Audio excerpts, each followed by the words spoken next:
Oh, hey, how about that? My mic is live and everything. Well, I guess we better get started then, huh? Didn't realize I forgot to unmute that after the last stream. Oopsie daisy. Well, it's time to get into the Great Ace Attorney yet again. Looking forward to this. Last time we finished up the last trial. The last chapter took a little longer than I thought it would. I thought I'd get through the second part of the trial in one shot. Didn't happen. Was a little bit tired that one day. Had to break it up. But we got through it. It was an okay trial. I had some misgivings about it, which I talked about last time. But what's really interesting is how it ended. And I think that's the bit that's going to be a factor. Don't mind me. I had to grab food on the way. It's been a while since I had to just grab a random person off the street and grab their brain. Hang on a second.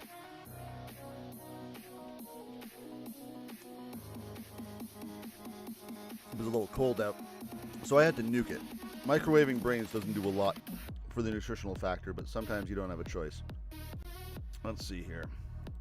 But for those of you who were watching, it's been an interesting day. If you saw on Twitter, I'm not going to get into it too much here, but it's been some fun, some random stuff going on. Found someone's phone just lying on the ground. That was interesting. Had to take care of that.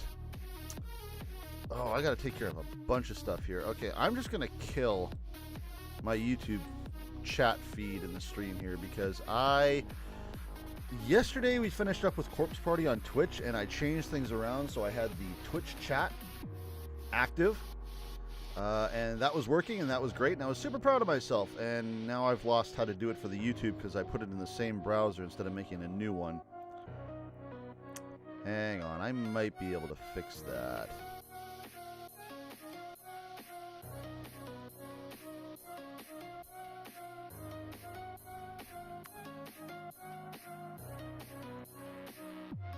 You know, it might not be worth fixing, considering I've never gotten the YouTube chat working. For some reason, the Twitch chat seems to work better. The problems I had with the YouTube chat, I didn't have with the Twitch chat. It's weird. But whatever. Let's just go ahead and roll right into the fun.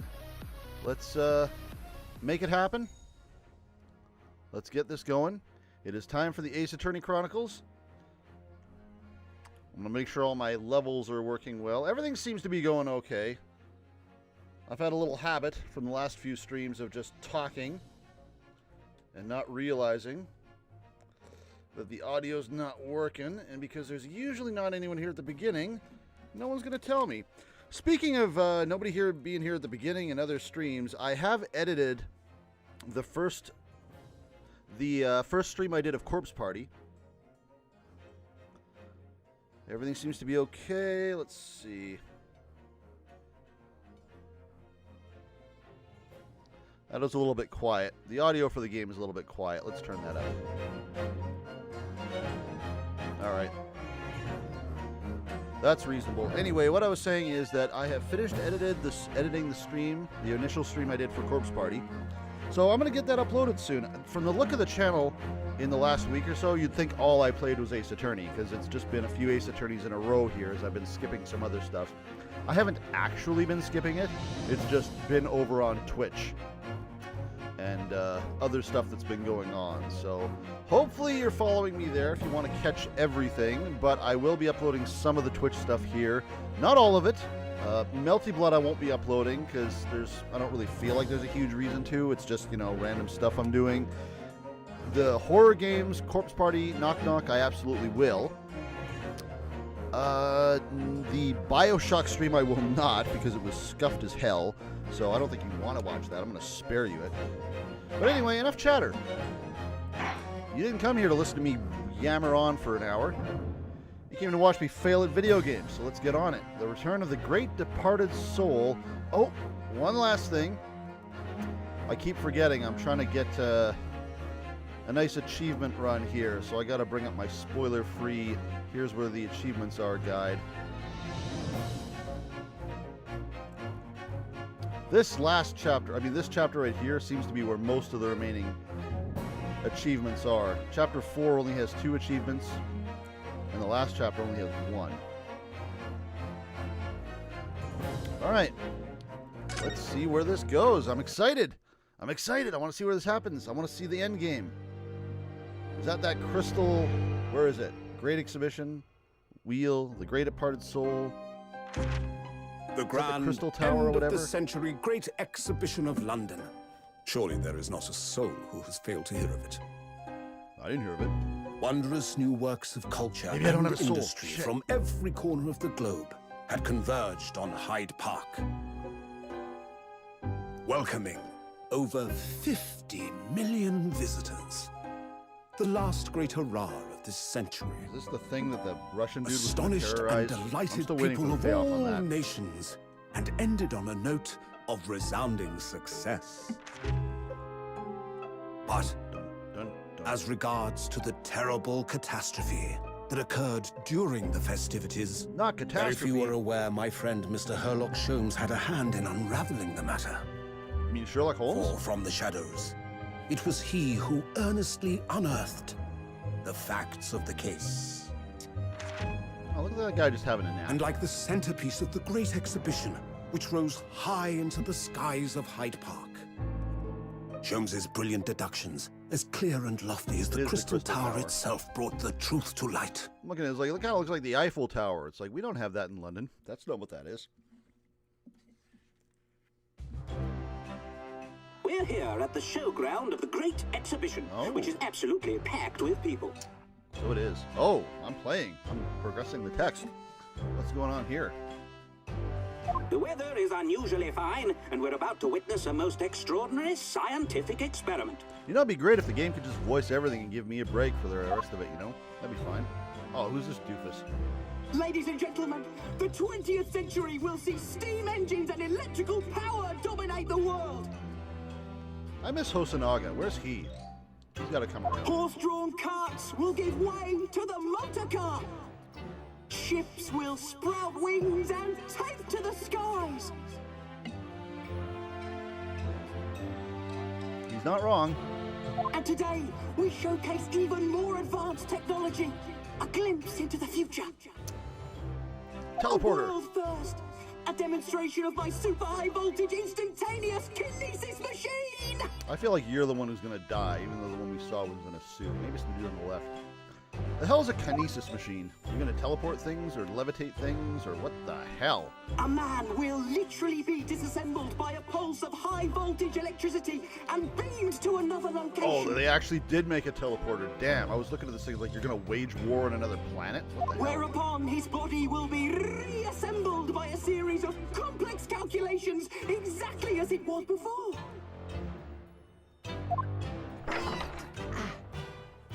Okay, you're going to die. This is going to kill you because there's no way it works. Hello, fancy lad.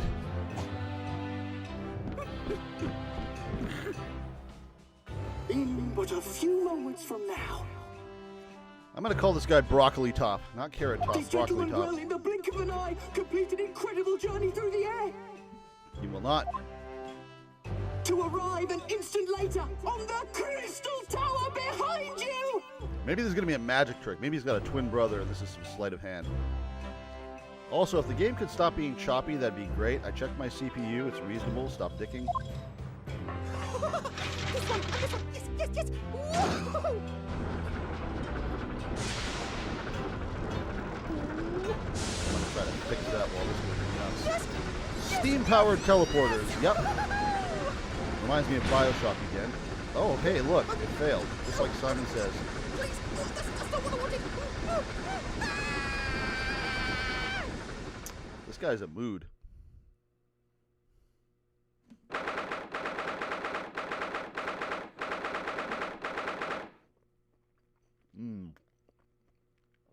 So I'm guessing we're going to be defending Broccoli Top and Mr. Top Hat there.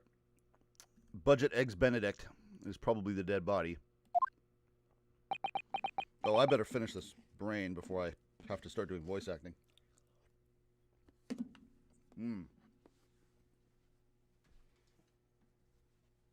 I don't have time. I just tucked it in the trash. It's not a waste or nothing. All right. Okay. I got my cold coffee. I got my sparkling water. That means it's time for the stream to start. Officially. Let's do it. What's up, Rinosuke? Ryu, are you listening? Oh, sorry. I thought he was about to say, what was your name again? What was that, Iris?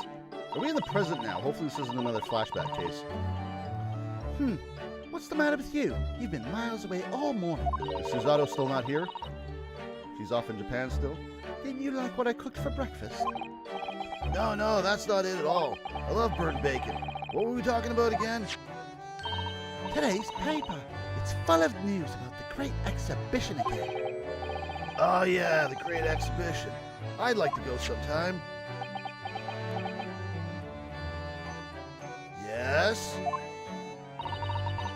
You're really not your usual self today. You seem very down. Don't you agree, Holmesy? Is Holmes down too? Yep, there he is. Welcome to Depression House. Corpse Party was the murder school. This office is the depression office. Oh, I gotta find this guy now. Oh, did you say something? Did you say something, Iris? Oh, gosh. You're even more down.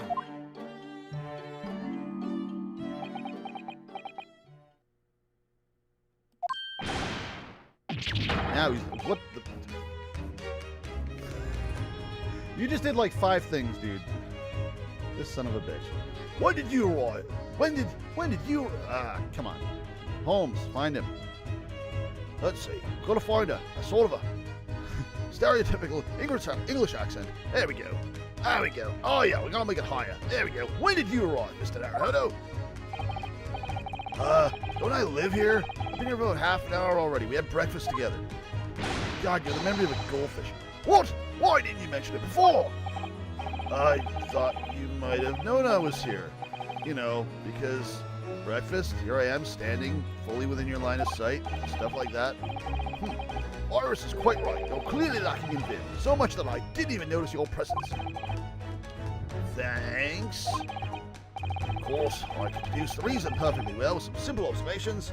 I'm bummed because Susato's not here. She does all my work. What? Let's see. Yes, for example, your tousled hair this morning with all its unruly spikes. I'm an anime protagonist. Clearly, it can be deduced, therefore, that... let me stop you right there, Mr. Holmes, because I think I can see where this is going. Can I just cut off the theater of reasoning and deduction for a second here? I don't have the time or the patience for it.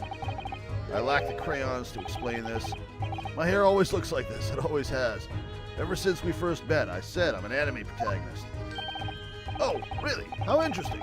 Just doesn't look like a haircut as such, I suppose. You even know what a comb is over there. Thanks again. Seriously, why do you all look like Goku? It crossed my mind recently that it's been 6 months now. 6 months? Since I was forbidden from working in court? What? Why were we forbidden from working in court? And how am I paying my rent? So I've been wondering how much longer I'm going to be banned. You got banned? Dude, what do you do? Oh, well, that would explain why you seem rather glum. Wouldn't I have been glum for the last 6 months? How is this new? Don't you agree, Holmesy?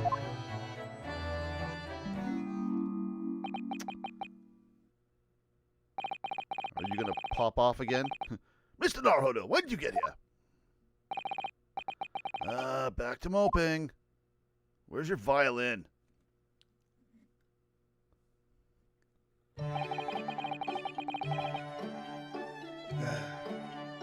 What's the matter with Mr. Holmes today?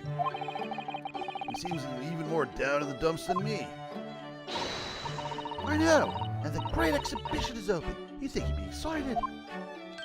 Oh, why don't we all go to see it together? I definitely won't be a murder there or anything.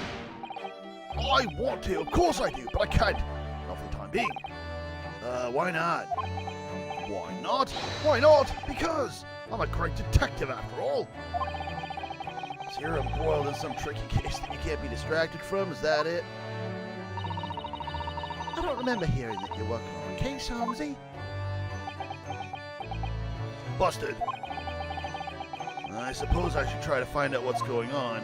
It's time for dialogue options. Yeah. Wait, is now when I need to do the thing? No, he needs to go away. Why don't you bugger off?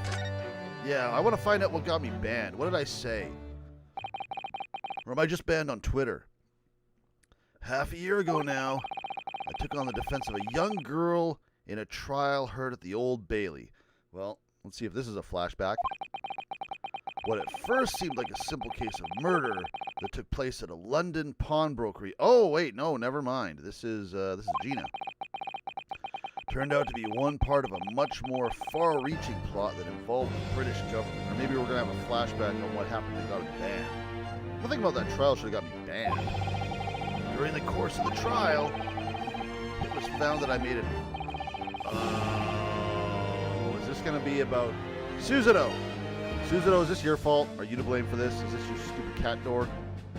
It was found that I made an unavoidable, yet at the same time unforgivable, mistake that I didn't even do. It was my assistant. Is it the cat door? Nope. Nope, this is something new. I don't even know what this is. Words fail me. This situation is utterly deplorable. My God, you have been naughty. Mr. Naruhodo, you naughty son of a bitch. Yes, my lord. I will decide upon your fate following the conclusion of this trial. Of course, my lord. What did I do? This is unfair. In the end, I have my right to represent people in court revoked. I was told I had to spend my time in research and study because I did something super noob and scrubby, so that's what I've been doing. You have, haven't you, Ryu? Reading all those big fat tomes about British law up in your room, and the notes about Holmes's old case. At least the frame rate seems to improve. Brewing Iris's special blends of tea, fetching my daily bread for me. You become something of a manservant around here. Start on the silverware next, Master Naruhodo. That's not your voice, but I'm having trouble finding it. Well, I'm thinking of going to ask the powers that be to reconsider. Specifically Lord Vortex at the British Supreme Court in Whitehall. Now his name is Vortex. This is the first time Vortex's name has actually come up since we changed it.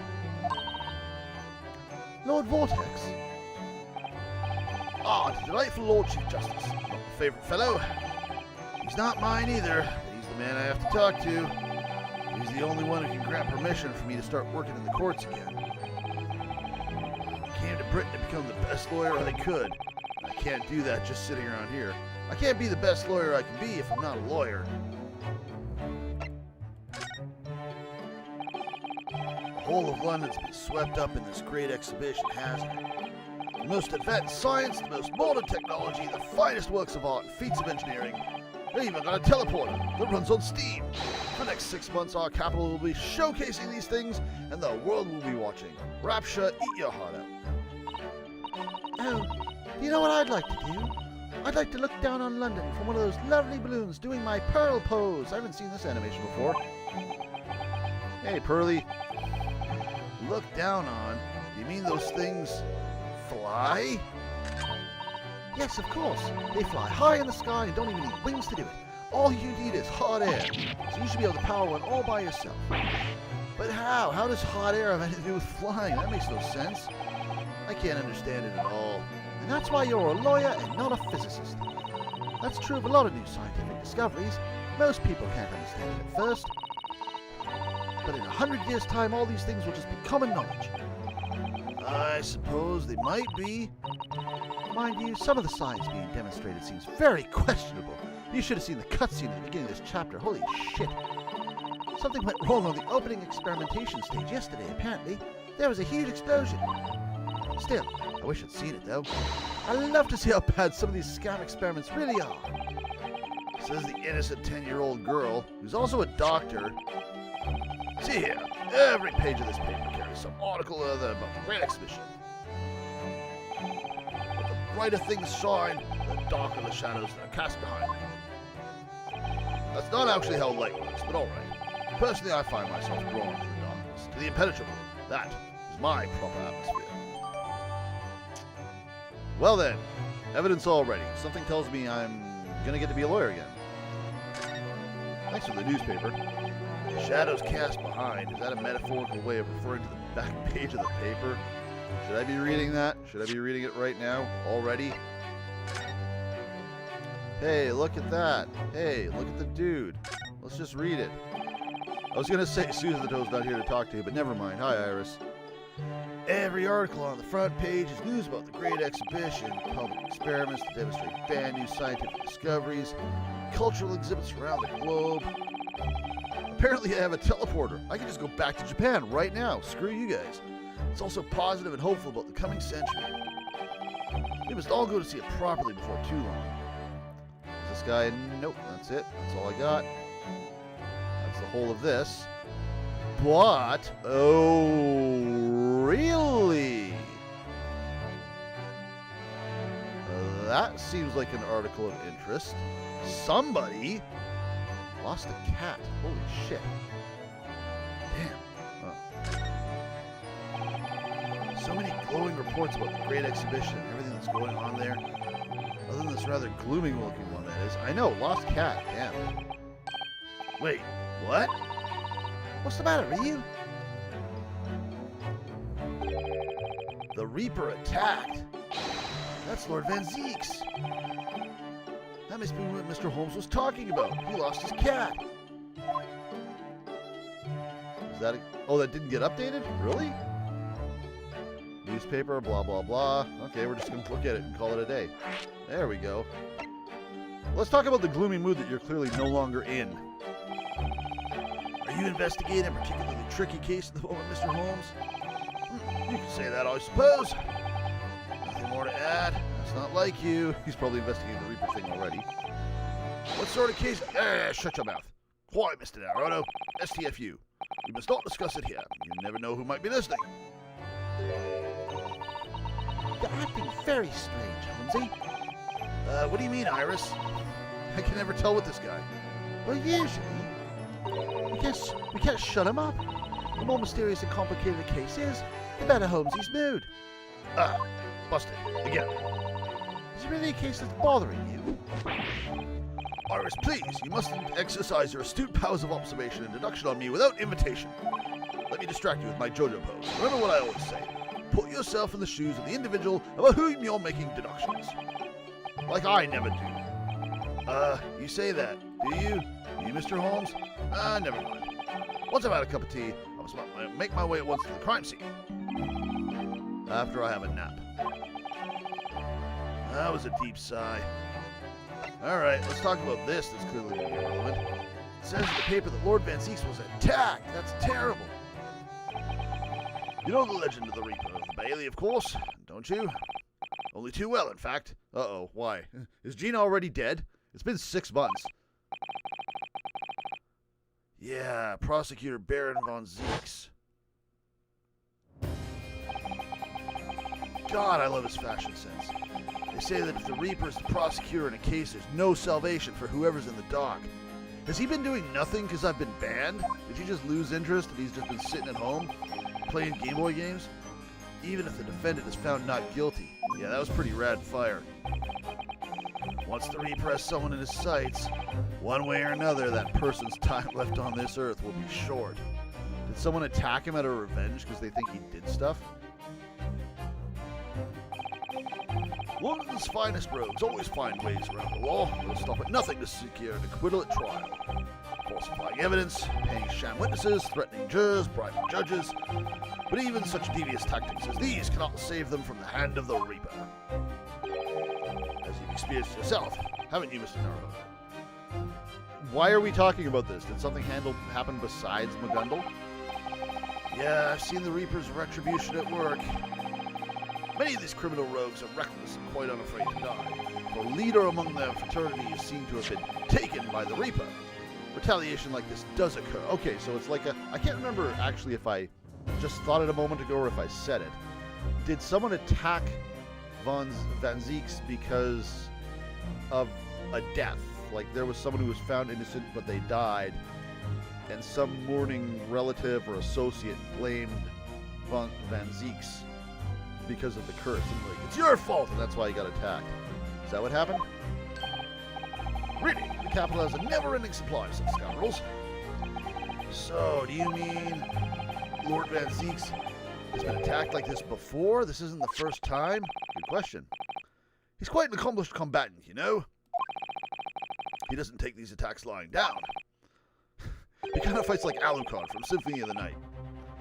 Although it seems that his assailants were armed with guns this time.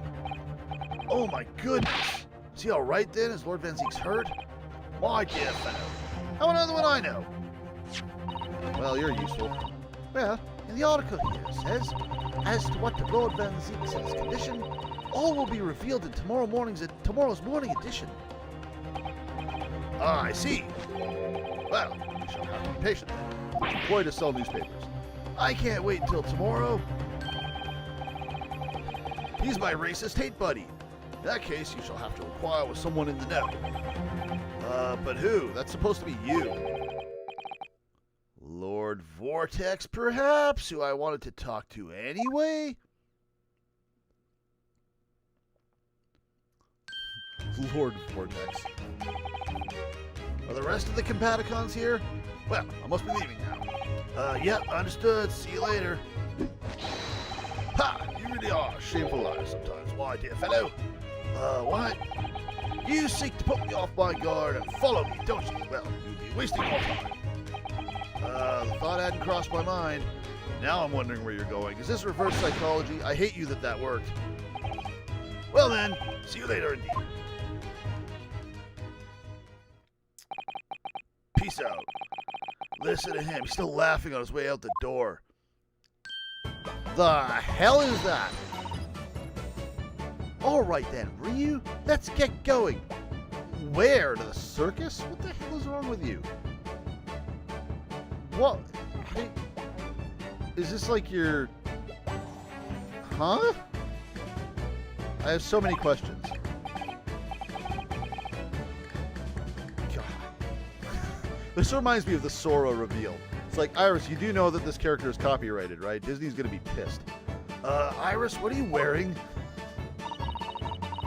I got changed to go to the Great Exhibition. You are going to take me. I have other things to do. Also, I'm really embarrassed to be seen with you dressed like this. Oh, well, that sounds like fun too. Also, you're my hostage, and I'm not giving you a choice in the matter. So you're going to take me where I say, bitch. All right, fine. Just lower the weapon, would you please? Of course. And after the Supreme Court, then we'll go to see the Great Exhibition. And if we don't, I'm going to blow your testicles off. You know, I was complaining about the beginning of the stream about how I had an interesting day. I take it back. My day was boring as shit, and I'm happy for that.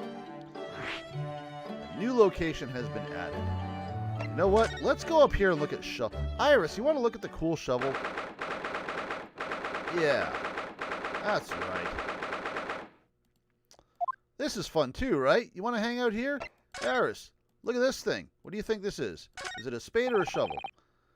The office spade. Now that Miss Susado's gone, the shovelers aren't represented to correct me. Here they come. Iris? Maybe I'll have to do it myself.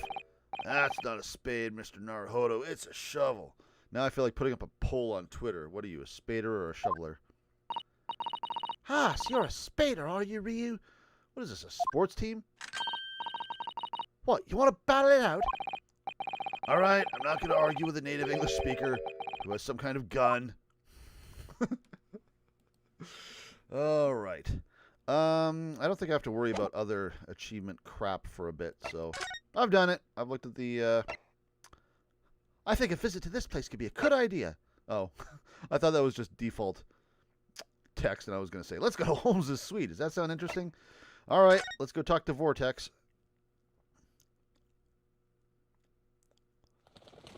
Is this inside Vortex? Are you going to turn into a helicopter for the exhibition?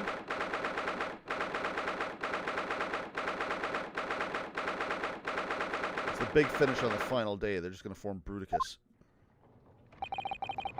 It's been about 6 months now since I was last here. I forgot that it smelled like grease. I can't tell if it's grease from fish and chips or grease from the gears. A little of both. But some things never change, like the sense of foreboding I always seem to feel in this place. Also the smell of foreboding. It took me a minute to figure out what I was looking at. It doesn't seem to bother Iris at all, though. She's happily reading over there, just making herself at home. Is that headdress heavy? Are you keeping things in there? Is that where you've got your lunch for later? Oh, I love this place. I always find so many interesting books here. Oh, she's just reading what she finds. Of course, I was forgetting that you've been here, but has she? The time we came here 6 months ago, did you get me banned? I need some background on this. Come on, guys. When Suzuto was given the news that she was to return to Japan, was Iris with us then? I don't recall that being the case, but who knows. Ah, Vortex. I think he's just Mr. Deep, regular old voice, like I keep giving Zeke's. Ah, I understand you wish to speak with me. I guess we'll make him a little curter as well. He's all about the time. Lord Vortex, I trust you've been keeping well? Let's see. Since you arrived and requested an audience, it's been 4 hours, 32 minutes, and 26 seconds. Mark, I've kept you waiting a while. My apologies. Oh, no, not at all. I like nothing more than standing around staring into space. Trust me, it's my favorite thing to do. Anyone can tell you. Good to know. I'll assign you to it later. Good to know that doesn't appear to bother him at all either. Heart Vortex. That's what we're calling him. I don't even remember what his name was in the original. This is his name in the modded. This was his name in the fan translation. For anybody who's watching this fresh and just being like, what the hell? So, Heart Vortex, Lord Chief Justice. Both of your names are ridiculous. I don't know which one I like less. But anyway. He's the man who allowed me to start practicing as a defense lawyer when I had arrived in Britain. He'd only savor the air for a moment in this grand office to understand his preeminent status of Greece. As you will be aware, the Great Exhibition of London is now underway at last. We're extremely busy as a result, policing the grounds, guarding new technologies, dealing with petty crime. And furthermore, as of next month, we shall open the International Forensic Science Symposium. My God, Emma's going to have a field day. Oh, I haven't heard anything about that. That sounds fun. Iris is going to go batshit. Investigating authorities from 40 countries around the globe will be taking part, including from your own land. Forensic science is the future. The world must embrace it. I'm going to turn into a helicopter. As we're the hosting nation, I have much to do, including turning into a helicopter, as it is my highest priority. If others must wait for my attention as a result, so be it. Well, it's nice to know where I stand. Who are you again? So, you wish to consult with me? Of course, I can very well imagine what this is about. Thank you for agreeing to this meeting, my lord. I want to be allowed to start working as a defense lawyer again in court. That's what brought me here today. I also want to ask about... Yeah. Ryu, just take a deep breath and come out with it. Jesus Christ, who the hell is that? You know that character is copyrighted, right? I actually came here today to ask for your permission. Go on. 6 months ago, my right to work in court as a lawyer was revoked, and I was told to spend my time studying. I guess 50 days didn't cut it on a boat, huh? Obviously, I'm very sorry for what happened. No longer listening. But the thing is, it made me understand what it really means to defend somebody under the rules of a foreign justice system. I wonder what's on TV later today. What kind of helicopter should I turn into? And I desperately want to have another go. Please, permit me to enter the court again. Oh, I'm sorry. Who are you? Mr. Naruho. Yeah? Uh-oh, here it comes. I'm sure you haven't forgotten your position here, have you? At best, you are a substitute for your compatriot. This was never your intended role. Well, that's true. The Japanese government actually sent my best friend on the study tour, not me. It should have been Kazuma. He was so determined to bring change to our own justice system at home. That was his calling. Then he found a new calling, the light, that he walked into when he died. If that tragic accident hadn't happened, I wouldn't be here in this office now. Also, Suzuto's gone, which makes me really worthless. Mr. Asogi's my best friend, you see. That's why I can't leave it unfinished. I have to fulfill his calling for it. You don't know what it was, so F off. Has it never occurred to you that perhaps you know nothing of his true calling? Kind of like Psy'Min just says. Sorry? The mission with which that young law student was charged. What do you suppose it really was? What do you mean? Mission? It's not making any sense. What I'm saying is you don't know, Jack. Never mind. I've read all the reports you submitted over the past 6 months. It's clear to me that you regret your actions and have been studiously obeying your revised instructions. Do you mean... As of this moment, I reinstate your license to practice law here in Great Britain. Still want to know what I did? Thank you so much. That's wonderful news, Ryu. Now take me to the exhibition or I blow your head off. In fact, I believe I have the perfect case to mark your comeback. No, we're going to the exhibition. Shut up or I'm blowing your head off. A curious affair. I'm interested now. You'll consider it, I hope? Of course. Please tell me more. God, anything to get me out of that office. Also, when do I get to ask about Van Zeek's? Where's my dialogue option for that? You described it as a curious affair. Oh yeah, we're gonna probably investigate the blowing up thing. Yes, that's right. I believe it was reported in the press. Big explosion. As you are aware that there was a serious accident at the Great Exhibition yesterday. Oh no. Oh, yes, I read all about it. I get to be the Sousa too. A professor from Germany tried to carry out a crazy experiment. Let me see. How was it described? Super high voltage instantaneous kinesis, I think. Instantaneous kinesis? Is it moving things with a click of the fingers? That's right. It's just what my herbal blends need. A dash of devil-may-care. I don't want you putting anything in your tea that causes it to explode, young lady. Whatever the serious accident was exactly, it's clearly captured Iris's imagination. It's an unfortunate business. A large explosion engulfed the public experimentation stage and a man lost his life. See, now, why was it a matter of murder, I'm curious? A certain Mr. Elinder Menningen. Yeah? Elinder Menningen? I'm wondering if there's a pun here or if it's a name the mod threw in. Elinder.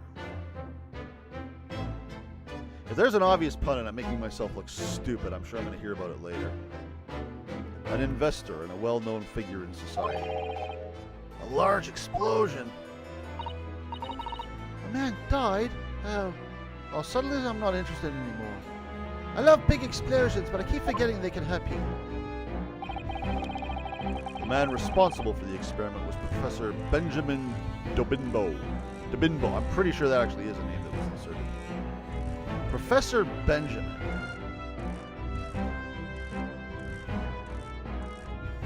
Is this going to be, because we keep getting riffs on famous people. Is this supposed to be Benjamin Franklin? Dobinbo. I'm going to have fun saying that. He was detained immediately after the incident and is due to appear in court tomorrow on the charge of murder. That seems like a rather public way to do things. If you're going to murder someone, you wouldn't want to do it with an audience and very obvious culpability. If you intend to take on his defense, you should hurry to meet with him at the prison. There is very little time left for you to carry out any kind of investigation. Well, fuck me. I've had 6 months. You could have told me this sooner. Great exhibition, a scientific experiment gone wrong, and murder. I feel out of my depth before I even start. Can I go back to retirement? I still got a crossword puzzle at home that I haven't finished yet. We should go to the prison straight away then. Try to meet with this German professor. Don't you think? Okay. You don't want to go to the exhibition anymore? You want to wear something that doesn't make you look like a friggin' weirdo? Yes. One more thing about the case. Oh, God, what? There's a connection with our mutual acquaintance, the Reaper. Well, there was the attack. I wonder if it would connect. With Lord Van Zeek's, how? Let me ask about something else. All sorts of conferences have been taking place around the world to coincide with the Great Exhibition. How did you coordinate that? There's no internet. And next month, the largest and most important of them all will take place at last. The International Forensic Science Symposium. It does seem as though criminal investigation needs to embrace scientific methods, doesn't it? Exactly.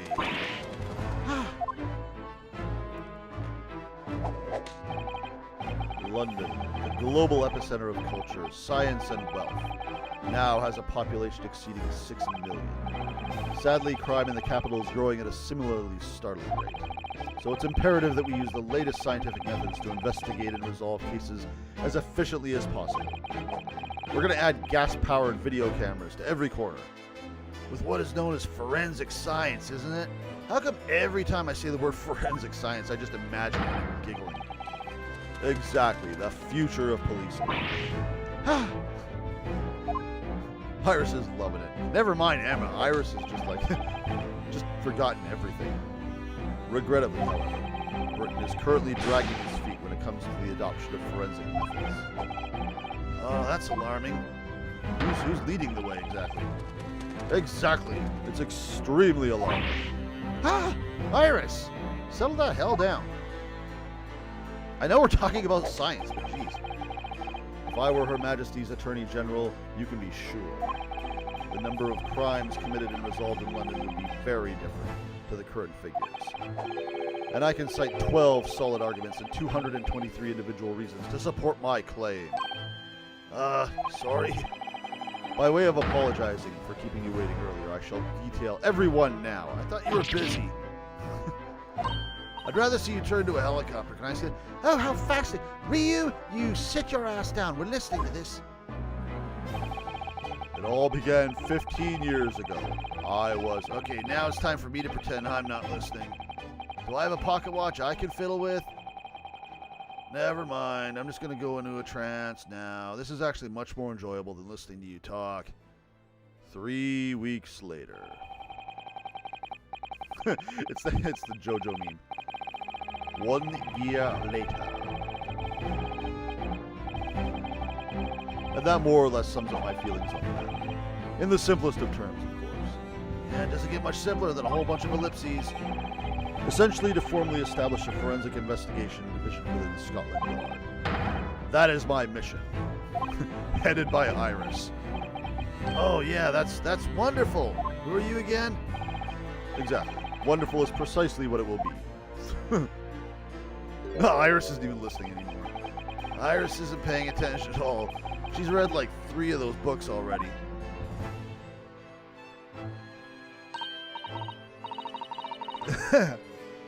Oh, is it over? Did you learn anything useful? I actually drifted off for the most part. As I said right in front of him. What was that? I'm taking your license away again, asshole. Why am I not getting other options? You talked about, can I present? I can't switch to profiles. Maybe I can just present the newspaper. You got anything to say about this? Oh, that reminds me. Have you seen this? The reports of the overwhelming success of the Great Exhibition? Of course. No, not that. The story on the back page. Yeah, we need to talk about the Reaper still. What story? The story on the back page. I just told you. The Reaper attack. Ah, that. You're enjoying some victories in court against my #1 prosecutor, have you not? Yeah, before you banned me. Poor Mr. Reaper. What happened to you? He wasn't killed, was he? No need for concern. Lord Van Zeeks would not be so easily dispatched, I assure you. Have you ever played Symphony of the Night? Can you tell us what happened? I'd really love to know. Very well. If it interests you. It does. Strangely. Do I get my dialogue option now? Thank you. Maybe work for it. Dick. Fortunately, Lord Van Zeeks emerged from the attack unscathed. Full HP. Street ruffians are no match for that man. He's a very capable fighter. Optimal equipment. But that's incredible. They were armed with guns. He just turned into a mist. Why was he attacked, though? Do we know? It's related to events that occurred a month ago. A leader of one of the capital's criminal organizations was indicted and prosecuted by Van Zieks. But the man was acquitted. I have no doubt large sums of money were involved behind the scenes. Large sums of money? Then he stepped out of the courtroom and got hit by a dump truck. A deplorable situation. Members of the jury were bribed, it seems. However, despite winning his freedom, the man in question met a dramatic end yesterday. But you're not suggesting that was the work of the Reaper, surely? It was the curse. The victim's henchmen certainly seemed to think so. He was a man by the name...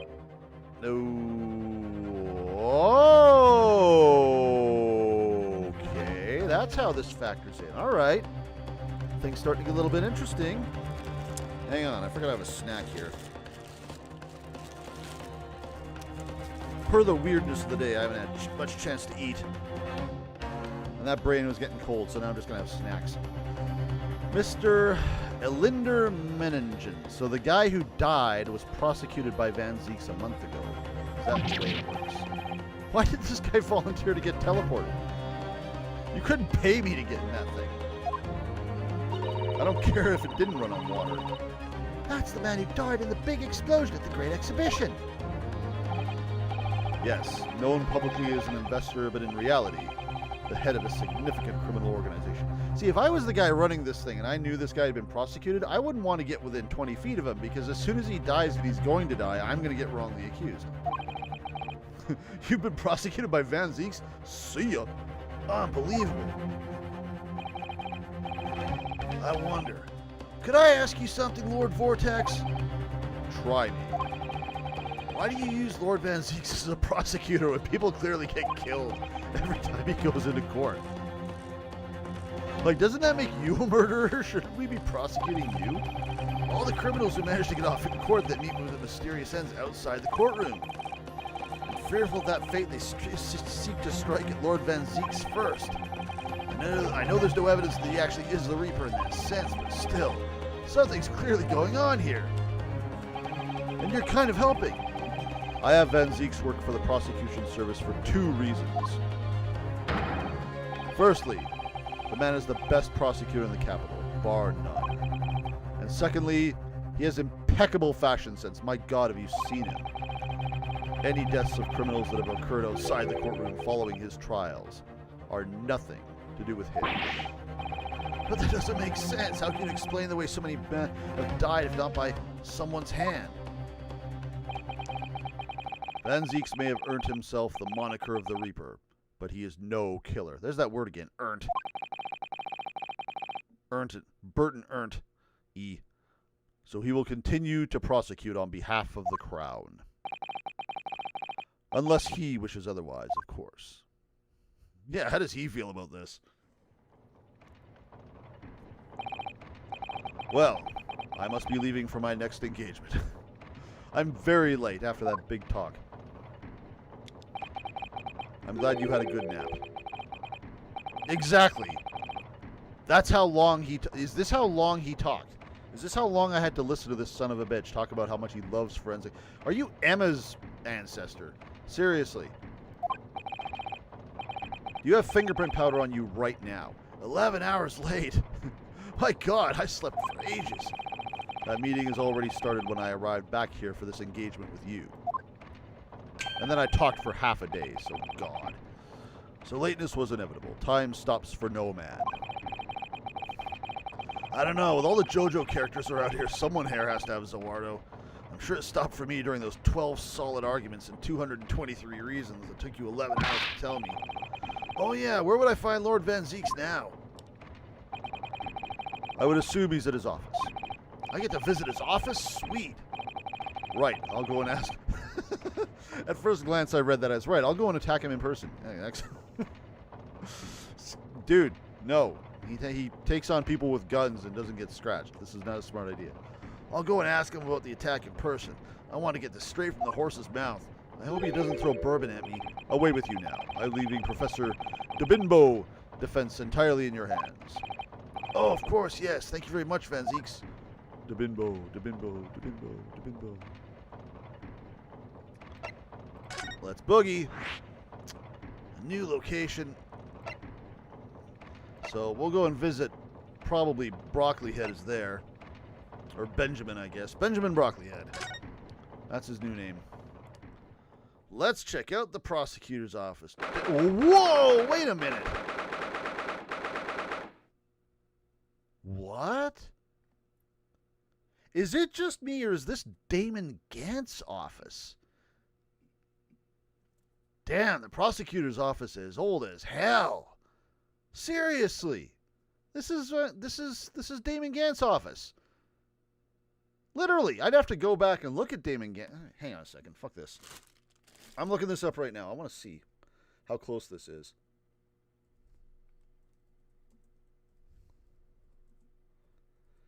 Image Google is my friend. Oh, wait. It's DuckDuckGo on this computer. Show me this. Show me this.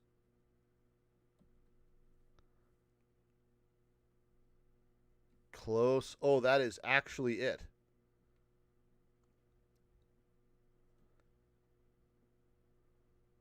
Show me this picture up close. That is actually... Oh, that's a tiny resolution picture. Okay, it's not perfect. Some of the styling is a little bit different, but everything... Like, it's the same room. It's just been redecorated slightly. Like, come on. This has got to be... They did that on purpose. They had to have. Okay. If that is the case, nice nod. I approve. I appreciate. Very nice. I want a room like this. Oh, so this is the legendary Reaper's office. God, you look out of place here now. Yeah, it appears so steampunk, Mickey Mouse. Bah, it sends a chill down your spine, doesn't it? What an amazingly deathly atmosphere. Oh, is that... the hell? Okay, this side of the room is very different. That hooded figure was so still I hadn't noticed his or her presence. I wonder who it is. Who else would it be, idiot? What are you doing here? Yep. Oh, look at this badass. Dude. He's as unwelcoming as I thought he'd be. Actually, maybe even more so. Oh, glad to see that you're well. I am. Great conversationalist. Don't even have any racist comments for me today? Oh, that's someone else. So who's the person over by the wall being punished for something or other? Oh, so that wasn't him. No punishment is taking place here. Oh, okay. That's my apprentice. And he's sitting there of his own free will. Apprentice? Oh, dicks. I was kind of wondering what would happen if Van Zieks was a part of this case. Would that mean he isn't going to be the prosecutor? And if so, who is? Is it going to be this guy?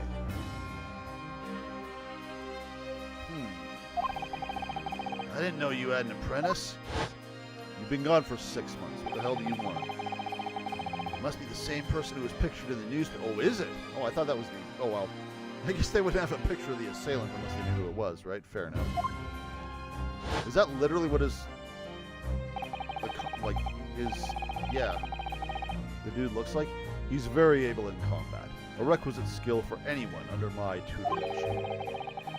Are you referring to the attack on the U that was reported in the papers? The Reaper. No, I said the U. I'd be interested to know the Reaper's true identity myself. Well, I guess, yeah. You're not the real Reaper because you're not the one doing the killing, but it's your curse. Assuming that is, such a fabled fiend who genuinely inhabits our great courtrooms. Well, I already know what I need to do for you. Hey, buddy! Check out my armband! Isn't it neat? I'm gonna do what Phoenix Wright always does and throw this in people's faces. I know you've seen this around my arm before, but what is it exactly? It's the mark of a spader. It's the mark of a defense lawyer, in Japan at least. And what's your reason for showing it to me, a shoveler? Oh, well, I don't know, really. I didn't know you were a shoveler. Now I'm feeling kind of racist. I could understand, at least. There's merit in reminding yourself of who helped you become what you are today. Oh, But that's a personal matter, something you may want to keep close at all times, not something to flaunt. Why is he covering a little cross on his chest? Is that going to end up being his version of that? No, I suppose not. Thank you for your understanding, though. Also, thank you for the achievement that just popped. Get that out of here. Let's see. Now, let's just talk. Lord Vortex said that the assault last night was some sort of revenge attack. Snack time. Bro, hurry up, I hurt me. I'm going to member of criminal organization. Wait. Okay.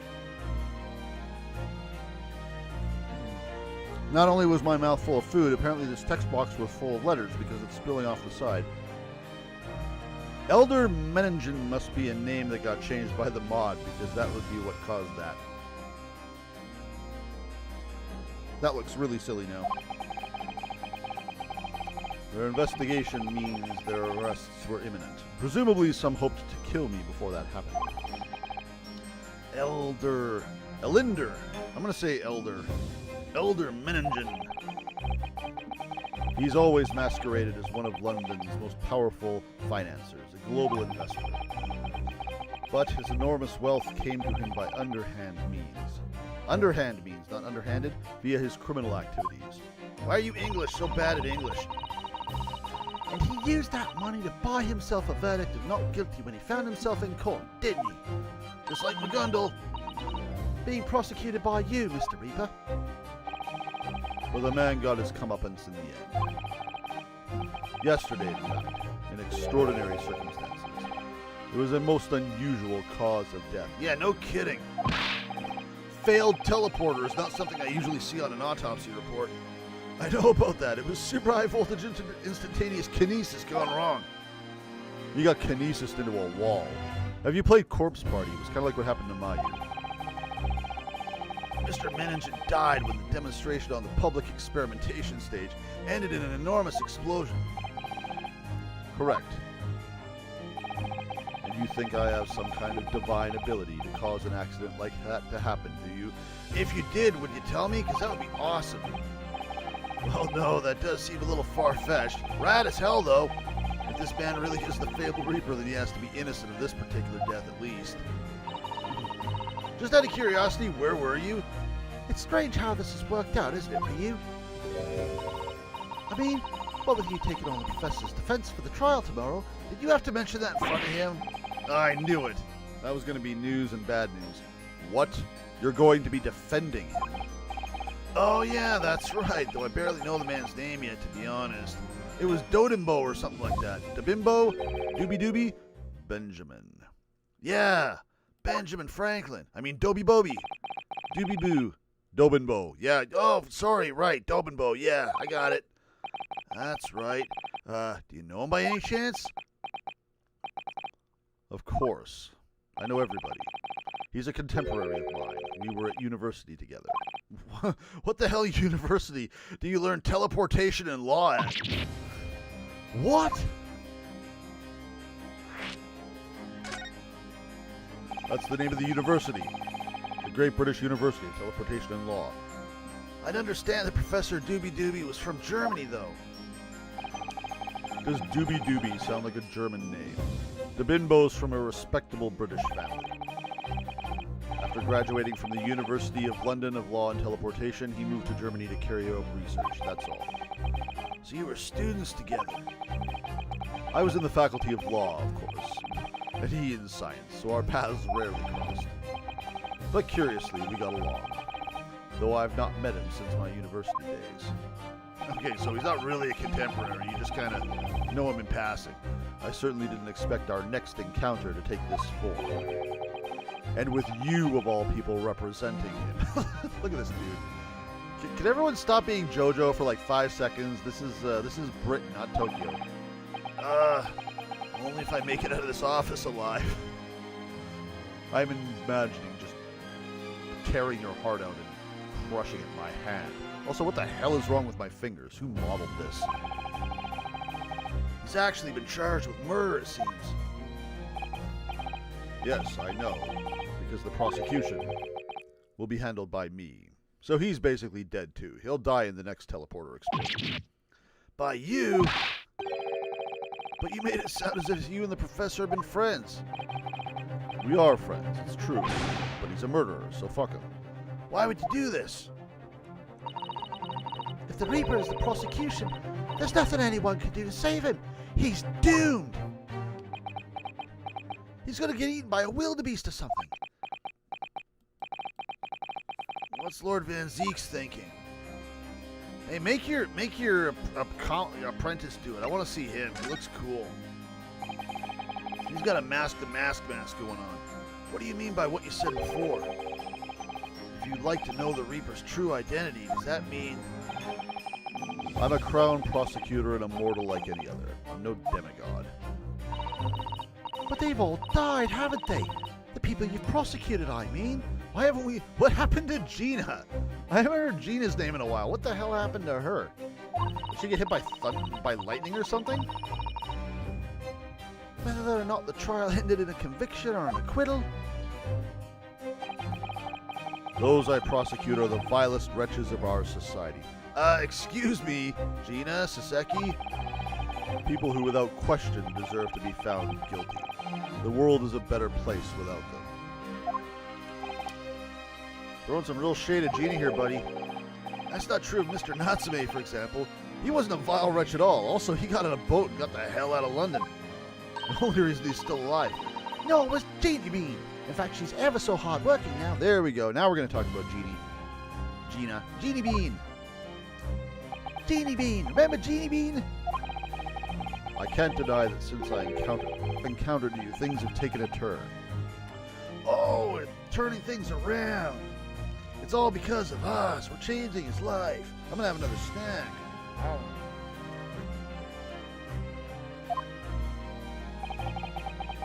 I think the old royal Russians just sophisticately died in mysterious circumstances. It was at the hand of their own kind. It's not my work. Lord Vortex says the same. He believes you're not involved in any way. But you were attacked by those ruffians because they believe it's true. The fact is, since people started to call me the Reaper of the Bailey, the number of serious crimes in the capital has dropped substantially. It would appear that even the most hardened criminals can be made fearful for their lives. I'm basically Batman. Do you mean to say? I mean to say that if my pseudonym serves as a useful purpose, I adopt it gladly and with honor. But it's putting you in danger. You could be killed. Didn't you hear me? I said I'm Batman. If that is my fate, let God decide. But it isn't, because I'm Batman. I'm Batman, and also Alucard, and probably a few other people. Let's examine stuff. Is there things here? This looks interesting. Look at all these wine glasses and bottles that you get to destroy in court later. My hallowed bottles are filled with the essence of the finest grapes from the finest vineyards I visit. And I personally oversee these chalices being made by the finest crystal craftsmen in the world. Are we going to have a comment about how you just keep smashing them? Yeah, exactly. And yet you throw them around in court like they were worthless. Yes. Because this imbecile is so unimaginably and repeatedly wide of the marks of things. Oh, it's my fault. Oh, I see. I'm so sorry. Before you open your mouth next time, you should consider the poor artisans whose work you defile. Oh, I'm terribly regretful. Oh, I can't even begin to imagine. How could I have ever thought otherwise? Hey, you play chess like Edgeworth. Lord Van Zeek's desk, look, it's so stylish. And that's a marble chess set beside it. Chess. That's the Western version of our Japanese shogi game, isn't it? You know, I'm actually quite good at shogi problems. Oh, really? You'd probably like chess problems in that case. I'd love to challenge Lord Van Zeek sometimes to a bout of shogi problems. Not chess. If you only really wanted to challenge yourself, you can always do that on your own at home. Called out. Not a gramophone, not a candle, look at that. Nice swords. Dun, dun, dun. Why is there this? Oh, look! It's a scale model of the Great Exhibition Show. Okay, definitely why this. Why do you have? That's amazing. I wonder why it's here. Perhaps he made it to take his mind off the sadness of being too busy to attend in person. Or perhaps he's too embarrassed to queue up for a ticket. Maybe I just like models, huh, asshole? Surely it's obvious that I'm using it as an investigative aid. Ah, You Nipponese have no business painting others as overly reserved. Fair point. I didn't really think you'd overhear that.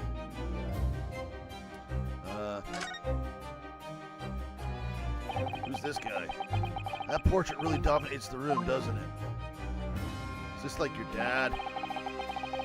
It's Alucard. It's a very majestic outfit and pose. Sadly, whoever painted it didn't do a very good job of capturing Lord Van Zeek's facial features. Well, it's probably not him.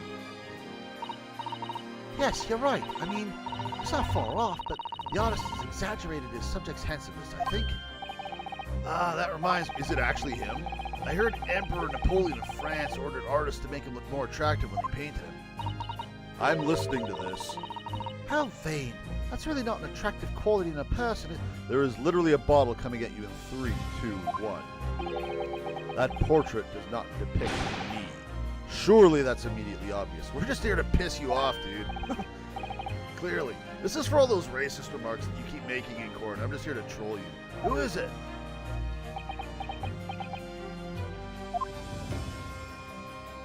Don't you friggin' worry about it, man. Alright, fine, jerk. Oh, wow, we got a 3-part movement. 1, 2, 3. Dang. Alright, what else we got? Nothing, nothing, nothing, nothing, nothing, nothing. What's this wacky thing? Dude, is this your bong? What? What? Oh my god, he is Batman. That... They were bats! Yes, the Reaper's familiars, I expect. But what about the mute man in the dark cloak? I thought he was the familiar. Just not the flying kind. He must be a dear friend of Mr. Reaper, then. I still think he's Alucard. I think the familiar idea is more likely. Scary though, either way. How do they get in here? How do they get out of here? How do they feed at night? You open a window? Look at all those ancient casks lining the wall there. Casks in the Reaper's chamber. Or are they caskets? Dude, are you allowed to drink on the job? Good lord, you must get wasted. You don't think all those people who escaped conviction in court are lying? Look at Iris just doing this slow take. Oh, the horror! We're just trolling you, dude. You mad, bro? You mad? What ridiculous notions are going through your head, man? This is my collection of fine vintages. Oh, yeah, right. Thanks for clearing that up. We totally weren't joking, just to see how you'd react. You and I were just musing to ourselves. Don't mind us, Mr. Reaper. That slow take was hilarious. I have to watch that back. I wouldn't if you hadn't invited yourself to my office to talk nonsense within my earshot. Literally the only reason we came here, dude. We're gonna keep doing more of it. Who's the guy in the pajamas? It really looks like a punishment to me. I've never seen someone sitting like that before. He hasn't moved a muscle since we arrived. You think maybe he's dead? If he was dead, Ryu, he would be sitting up, would he? Well, anyway, dead or alive, he's not overly approachable, is he? I don't think he's gonna talk to us. Let's flick peanuts at his head and see if he notices. He's not dead. Alright. Well, I think we're done here. It's not like I have anything else to prove. Well, I mean, let's throw the newspaper at him and see if it gets anything. It's the only other thing I have. Not what I wanted. Here's what I wanted. Lord Van Zeek's about the article in this paper. Ah, yes. It seems there was a reporter nearby when that little skirmish took place. I had no idea I'd been photographed. It was careless of me. It looks as though it was taken after the people who attacked you had run away then. Rest assured, the police have already apprehended every last one of them. There's someone else fighting alongside you, it seems. Literally Robin. And I think it's the same man who's sitting over there as we speak, isn't it? As I mentioned already, he's my apprentice. Not your familiar? Not a dead guy? Could you tell us a little more about him while we're standing directly behind him in earshot, talking about him like he's not even here? Well, here's a dialogue option. Why the hell not? He's in my tutelage to become a prosecutor. So you could say he's my apprentice, I suppose. Because that's what I've been calling him a dozen times now. Ah, like you are the Holmesy then, Ryu? Well, hang on a second. I don't remember taking that job. I ain't no great detective. He's currently compiling a report about last night's attack. With what? He's not moving. He looks like he's wearing some kind of mask. Mask to mask. Kind of like a catchy. On Lord Vortex's or he's wearing a mask on Lord Vortex's orders. Nobody knows the man's face, or indeed his identity. Why would you agree to take on such a clearly suspicious individual? Lord Vortex's orders again. He's not one for meaningless follies. There will be a good reason for his actions. Okay, I hope you're right. Oh. Dude. Dude. There's a lot going on here. Can I help you? The task is complete? Good. In that case, you can collate all the briefs. Do all my work for me, Hooded Suzuto. Hi, Ketchy. Nice to meet you.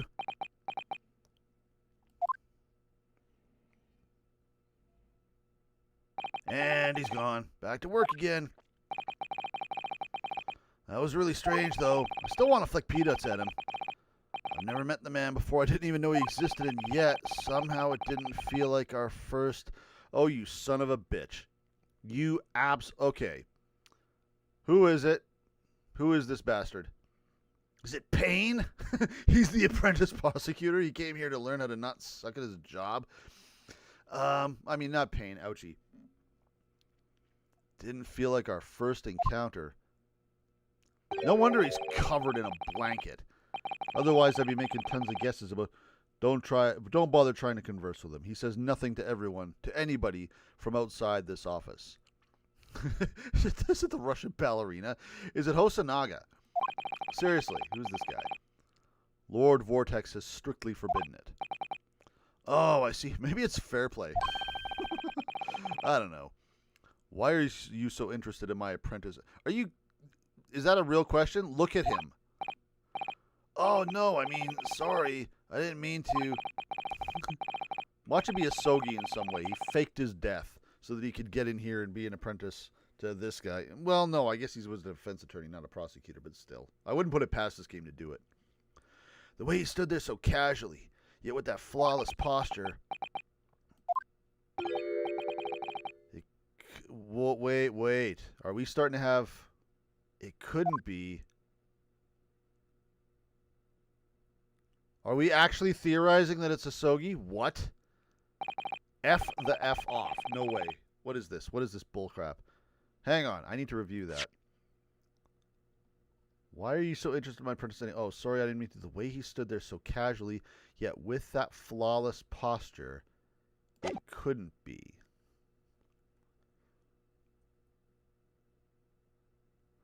Oh, we're getting into the meat and potatoes now. We're starting to get into everyone's little friggin' secrets. We're on the third last case. Things are going to be doing stuff. And stuff is going to be happening to things. And, I mean, there's only so many people it could be. Either it's... Maybe it's someone from the case that we botched, and that's why it seems familiar to Ryunosuke, but it's not familiar to us. Maybe it's someone we don't know yet. But the way he commented on that, I don't know. Ah, you son of a bitch game. What are you pulling? Oh, what's that? That Nipponese man. Is he faring well? Not dead or anything? Sorry? The one who arrested twice in succession 6 months ago. With the stoop. And the mustache. And the jitters. My God, the jitters. Ah, Mr. Natsume, you mean. I'm not sure he'd be very pleased to find out that you identified him from that list, were you? Well, who the hell else would he be talking to? As soon as he said the jitters, who do you think he meant? Suzuto? He's fine, thank you. In fact, I received a letter from him by international post only the other day. Oh, really? Then my assassins have failed. I'm sorry to hear that. Well, I think we can end our discussion there, don't you? There's little time before tomorrow's trial. I advise you to spend it investigating the case. Yeah, thanks for the advice and for the conversation. That's right, I don't have actually any time to investigate. What am I doing here? I can't believe he's asking about after Soseki, after a Nipponese. I thought this guy was a racist prick. I'm not sure whether I should feel happy about that or worried. I never imagined that Mr. Reaper would be friends with a mad scientist, did you? Everyone in this game is crazy. Who else would he be friends with? That's a turn-up for the books. A mad scientist. Oh, you mean Doobie-Doo. Yeah, it might be worth quizzing the professor about his relationship with Lord Van Zeeks, I think. No, that's not a question for you. Alright, let's go to the gallows and meet who I assume is going to be Carrot or Broccoli Top. Yep. There he is, right there.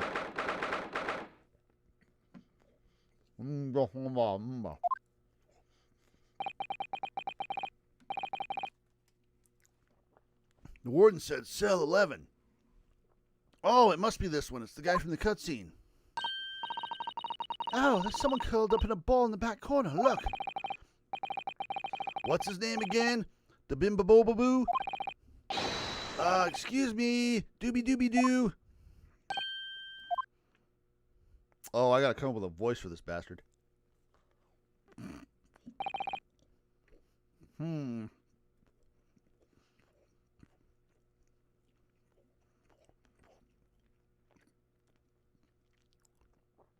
Alright, I'm done my snack. What am I going to give this guy? Maybe something super serious. That depends if he's going to be super serious. Sometimes the super serious characters start breaking down and acting silly. Kind of reminds me of What's-Her-Face, the bride from the time travel case, where she'd just break down every now and then and be a mess.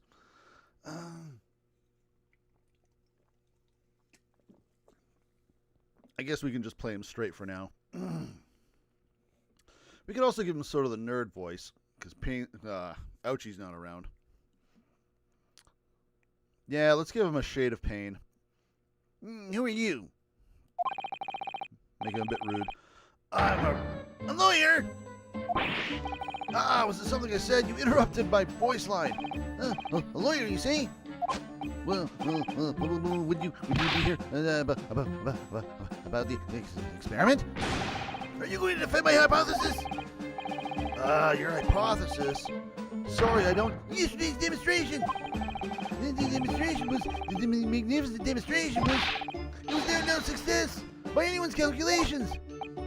But despite that, no one listens. No lawyer believes in this as a science. When it's explained, they all leave at high velocity.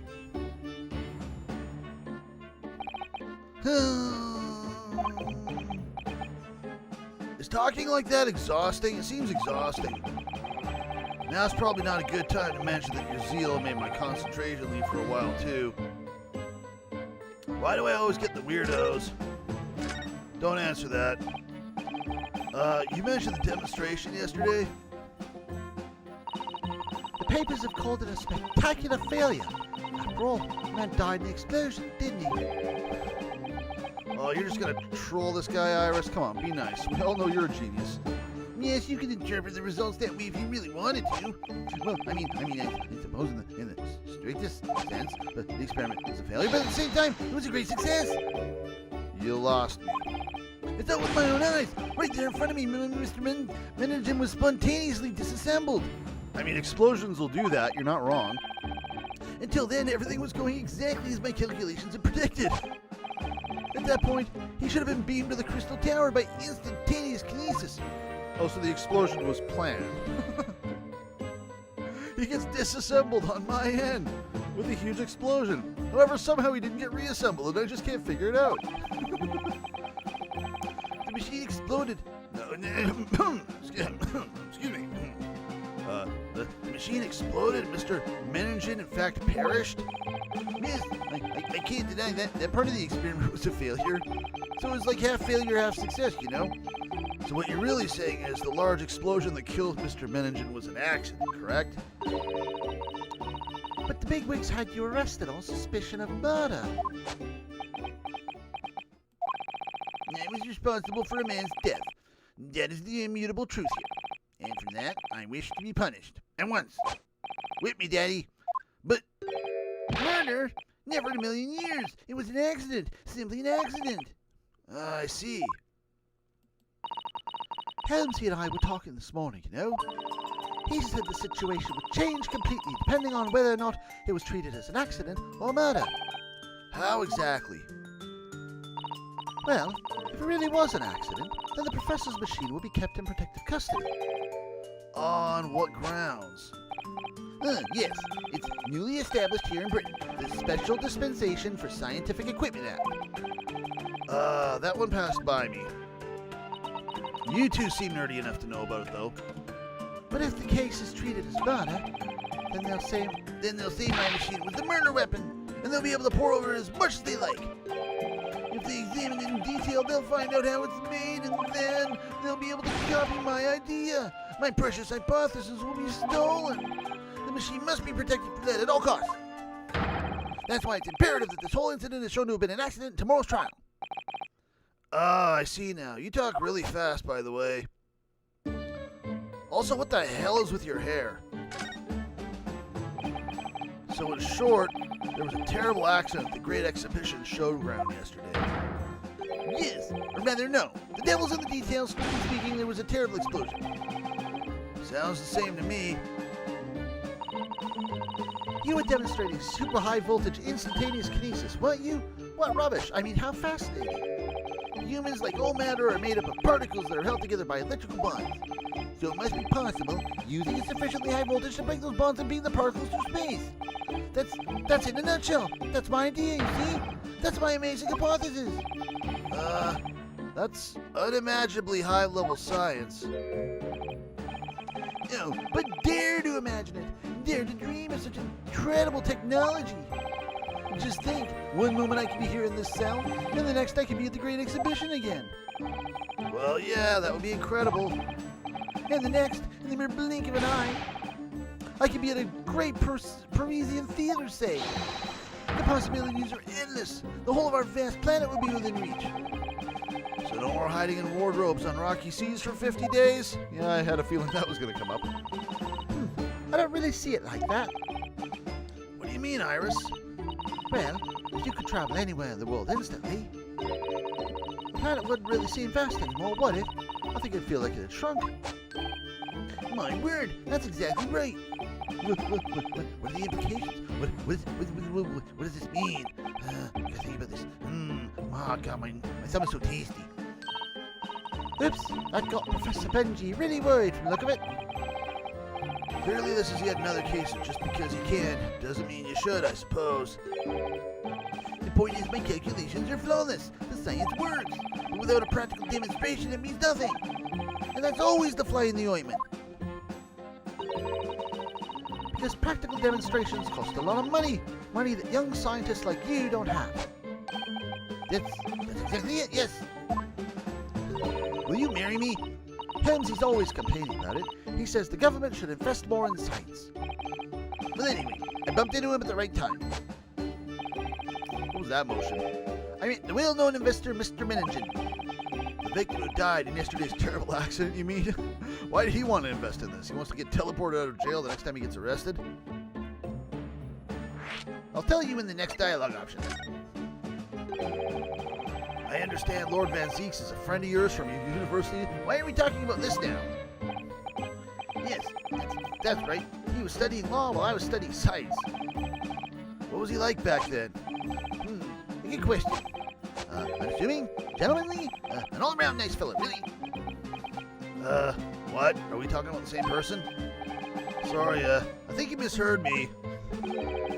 Alucard, have you heard of him? I'm talking about the cold, merciless prosecutor, Batman. What was he like when he was at university? Talk about a leading question, Ryu. What? It's accurate. Also, I'm not in court. I can ask all the leading questions I want. As I said, an unassuming and extremely pleasant gentleman. He just hates Japanese people, that's all. After all, he is the little darling of the Van Zieks family with all its great aristocratic origins. Oh, I didn't realize he had quite such noble blood. Little darling? Darling is not the word I would use to describe Van Zieks. He was a bit of a shock when he came back to Britain and learned what he'd become. The Reaper of the Bailey, no less.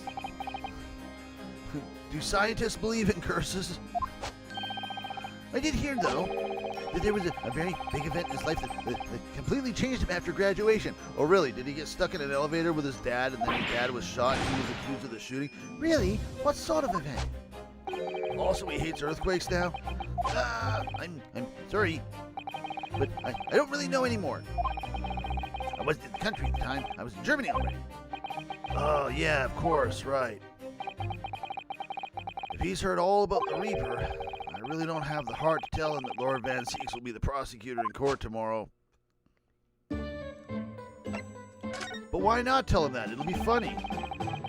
The full name of the man who died in yesterday's accident was Mr. Linder Menningen, wasn't it?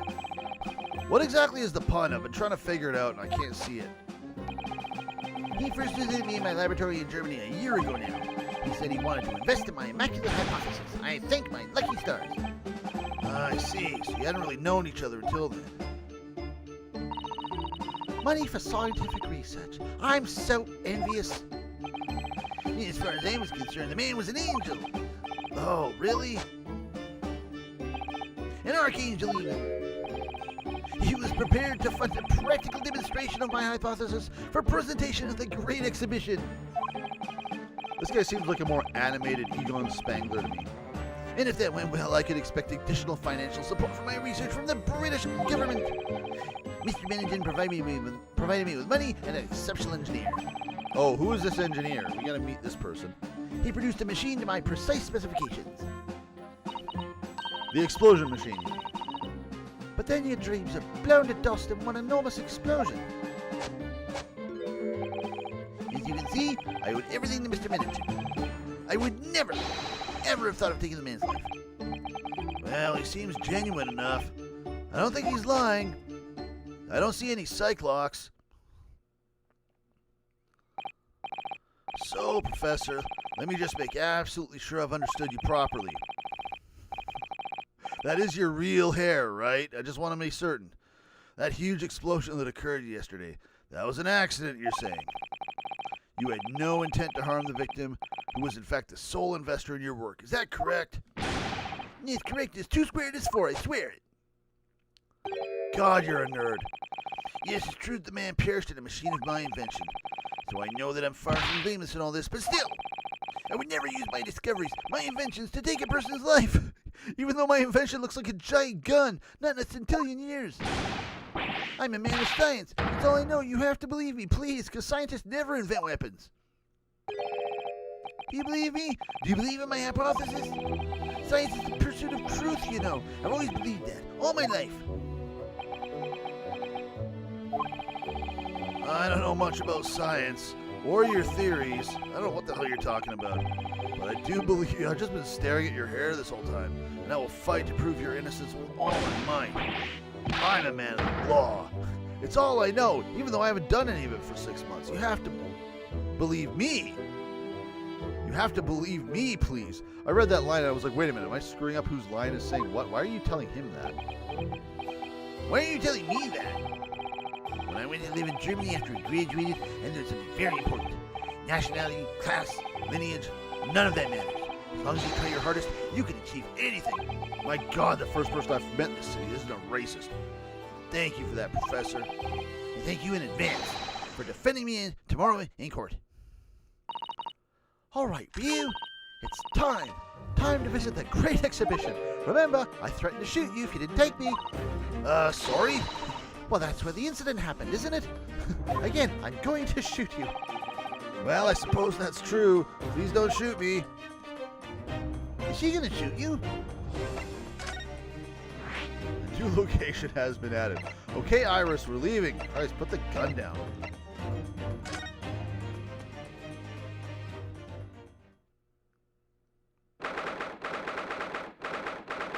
Crystal Tower.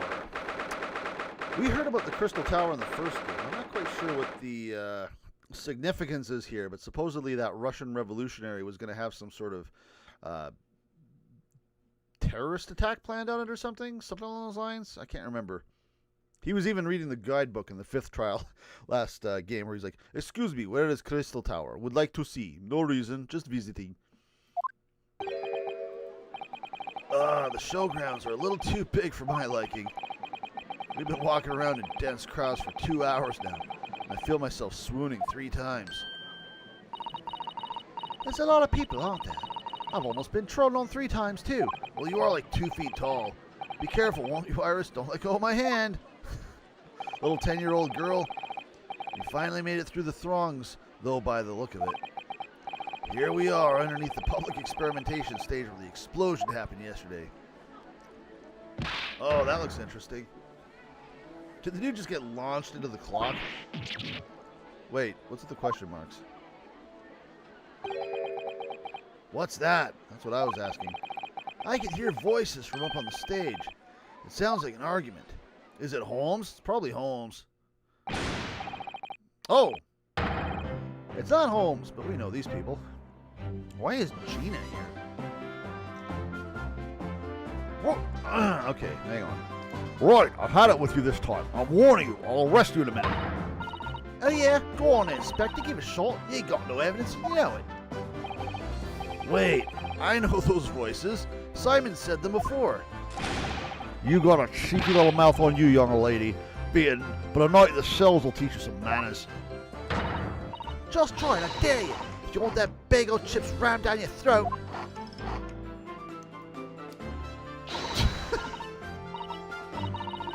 Yoo-hoo! Toby! What are you doing up there? Oh, he'll behave when Iris is here. Come on, Gregson, fall in line, you little bitch. Get simping. Yeah, that's what I thought. Ah! Oh! Oh, it's you! Here! You're here! Here you are! You, here! Your ladyship! You are so henpecked. How are you, your ladyship? Oh, I do hope you're well, your ladyship! Does that make her 3 times a lady? What kind of reference is that? I'm not well at all. It's far too busy everywhere. I want to ride a balloon, but there was a 3-hour queue. Unbelievable. Oh, I'll go have a word for you once, your ladyship. You'll be flying high as a kite in no time once I pull some strings for you. Why are we getting an introduction to this guy? We saw him last case. Tobias Gregson, Inspector at Scotland Yard. We know who this guy is. He's been in like half the cases already. Until recently, he was suspended from duty. What did you do? My God, we were all naughty. Santa Claus was putting everyone on his naughty list 6 months ago. Damn.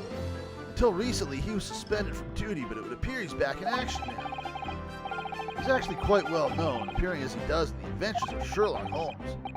And for that reason, he can't say a word wrong to the story's author, Iris. But there are limits, surely. Or there should be. Watch it, sunshine. Sorry. All true, though. What gives that? Don't tell me you're on this case. Yeah, I'm acting for the defense. So we're here to investigate. Also glad to see Gina's not dead. Hi, Jeannie Beanie. Dear me, that's the situation, is it? Is it really that troubling? That's gotta be... Oh. We're talking away here, meanwhile Gina's picking pockets. I mean, if I Bob, is that all you got?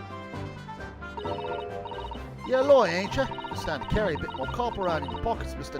Odo. Why are you just in my pockets instantly? Why is that your way of saying hello? First you search me, then you're like, hey, how's it going? That's my last bit of spending money. Give me that coin back. You can have it back, but I'll have to charge you for all the bother. 3 bob.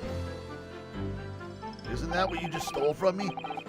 This is Gina Lestrade, a pickpocket, or diver, born and bred on the East End of London. In the case that led to my own suspension 6 months. How did that case lead to our own suspension? We didn't do jack. That needs to be explained. This is the young girl I was defending in court. What's your problem, eh, Yodo? Diver? Pickpocket? What's what all the name calling? You want a bag of chips right down your throat and all too, do you? I thought you were proud to be a diver, Gina. Oh yeah, I guess she's kind of cleaned herself up, huh? You were just arguing with Inspector Gregson about it, weren't you? I assumed you'd been up to your usual tricks here at the showground. I mean, literally, you just pickpocketed me. I ain't no way to talk to a lady, Odo. Half a year's a long time. People can change. Can I have my change back? I'm an apprentice now, learning to be a Scotland Yard detective. You're working with Tobias.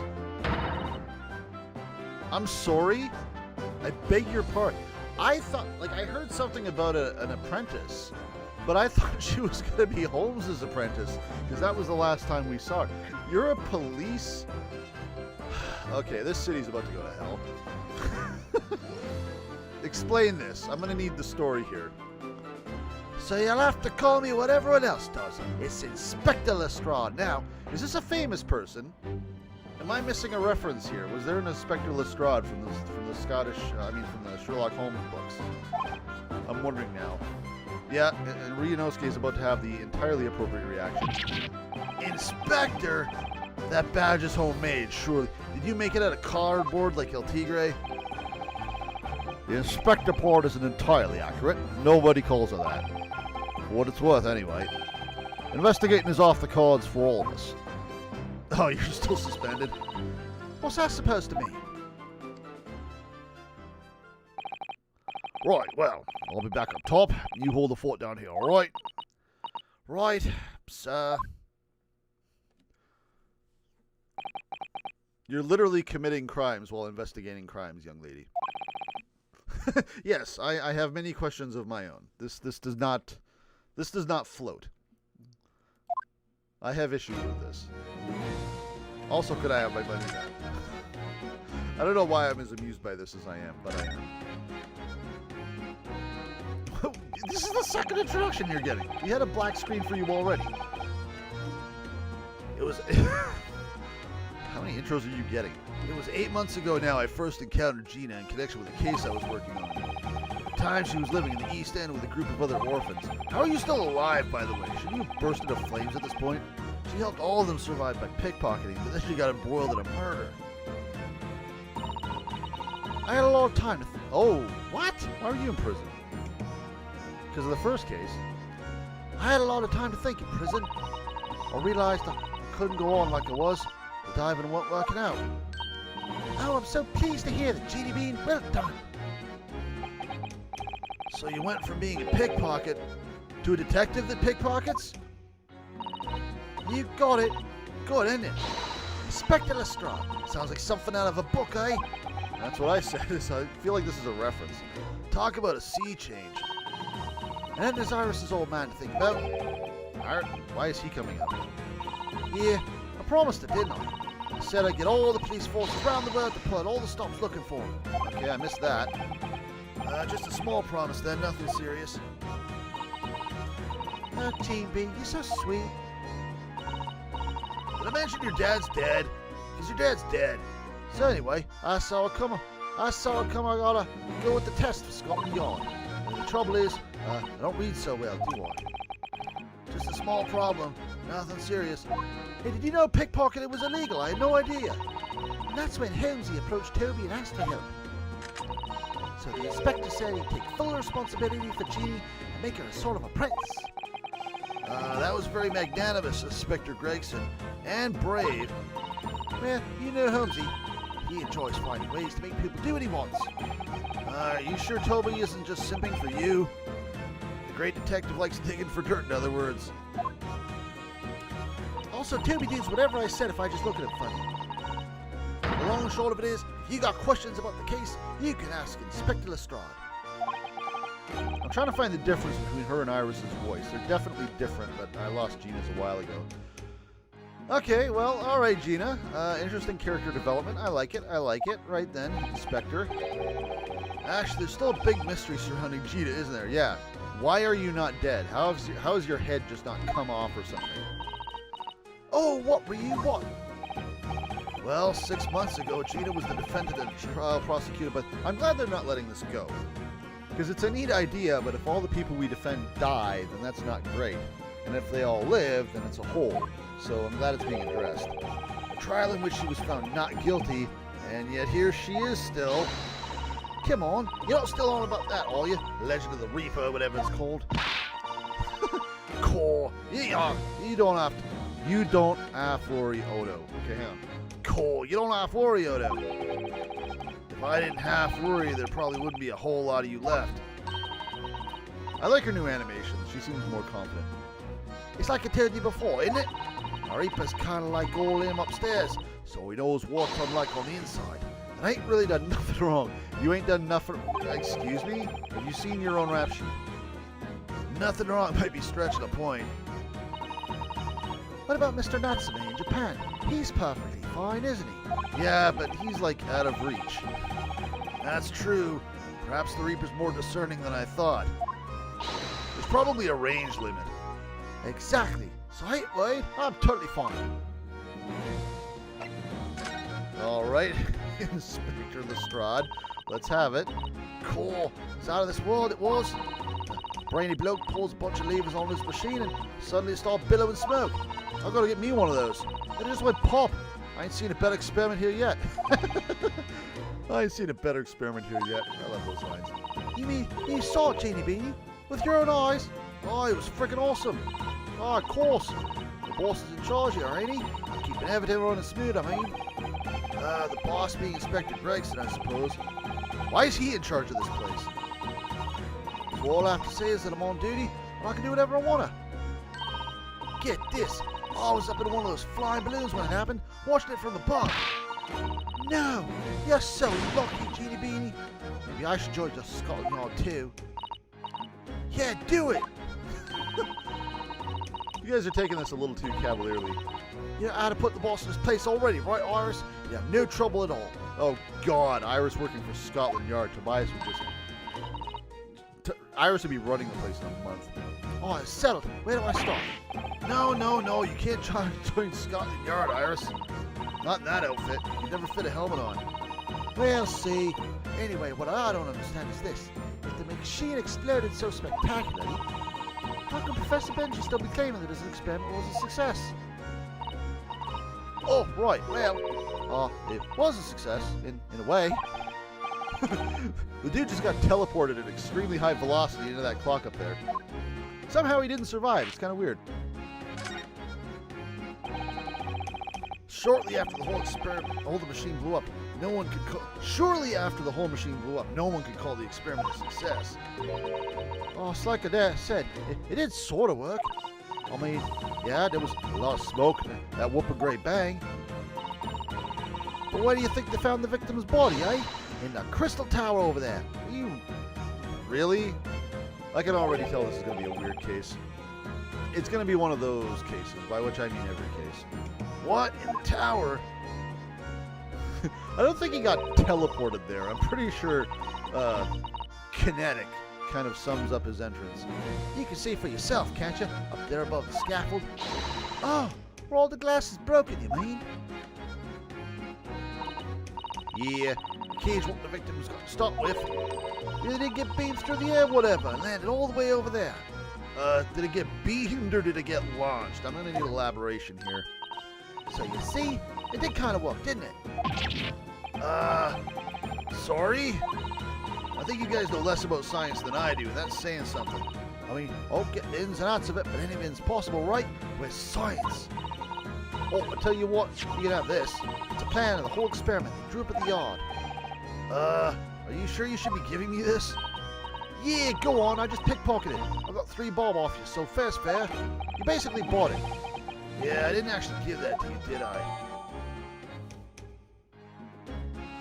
It's like playing Assassin's Creed. I just grab what's in everyone's pockets and I redistribute it.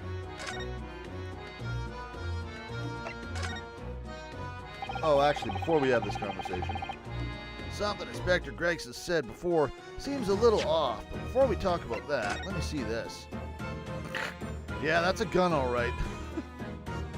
So Gene is up in a balloon. Teleporter. Teleporter, air quotes. Yeah, he got teleported into the Crystal Tower. Don't know how he possibly could have got in there. Anyway. Science. Well, it's worth anyway. Investigating's off the cards for all of us. Yeah, what's that all about? Yeah, naughty old Toby ran off after that without explaining himself. Oh, right, that. Oh, the boss said no one's allowed to investigate that weird machine what blew up yesterday. Oh, is this going to have the, because it's protected, so you can't investigate it because it's like, because of that Science Act. Well, that's not fair. We're representing the defendant. In that case, could you at least tell us what you've learned from your investigations? Nope, you're not getting it. We aren't allowed to investigate neither. Why? What did all the boss call them again? The forensics investigation team, I think. Anyway, apart from them lot, no one's allowed to lay a finger on the scene. Bit funny, innit? So even Scotland Yard's own detectives can't investigate. I've never heard something like that before. I thought I could have a gander on the quiet, though, but the boss caught me at it. You probably heard him giving me an earful about it before from down here, didn't ya? It's not blamed fair. I think you were giving him as much of an earful back as I remember it. Yeah, well, sometimes I think it's all them chips what make him so stubborn. You're saying something to him, Otto. Go on, see if you can get through to him. He's up on the platform above us, isn't he? Where the machine that exploded is. We can try get him, Ryu. Toby will listen to us. If the reason is what I think it is, I'm not sure he will. Let's see, you got anything we can throw at you? You're not going to care about most of this. What if I show you my armband? You got any funny dialogue? This armband is proof. In Japan anyway. I'm a defense lawyer. Here it doesn't mean squat, as I've been painfully reminded by Vortex. And this badge is proof that I'm a detective. The only difference is mine is valid here, so suck it. So you're gonna have to stop calling me Inspector Lestrade. In that case, you'll have to start calling me, anything but Otto. How about just my full name? Or maybe you can give me a big title like Saseki does. Naruhodo Esquire. I don't even friggin' remember it all. I could call you Defender Naruhodo if you like, but I don't really tear up off the tongue. No, it doesn't have a great ring to it, does it? I can throw this at you, see if you have more comments. Nope, you do not. You are... No, you're just going to take it back. Looking for this, Otto? When did she do that? I wonder if you got anything else to show me, eh? What do you reckon? Give that back first, please. Aren't you supposed to be fighting crime, not committing them casually? So can I go to the... Wait. Can I not? Oh!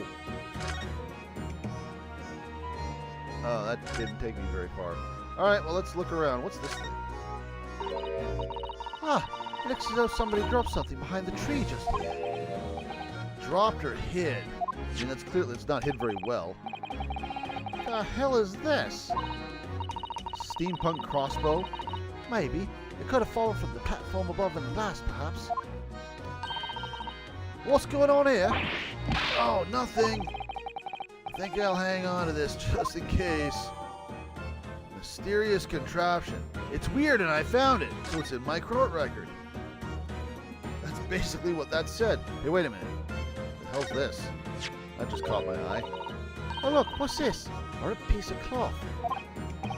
Iris's voice is starting to turn into Gina's voice now. I'm not used to doing them both together again. It's not like any fabric I've ever seen before.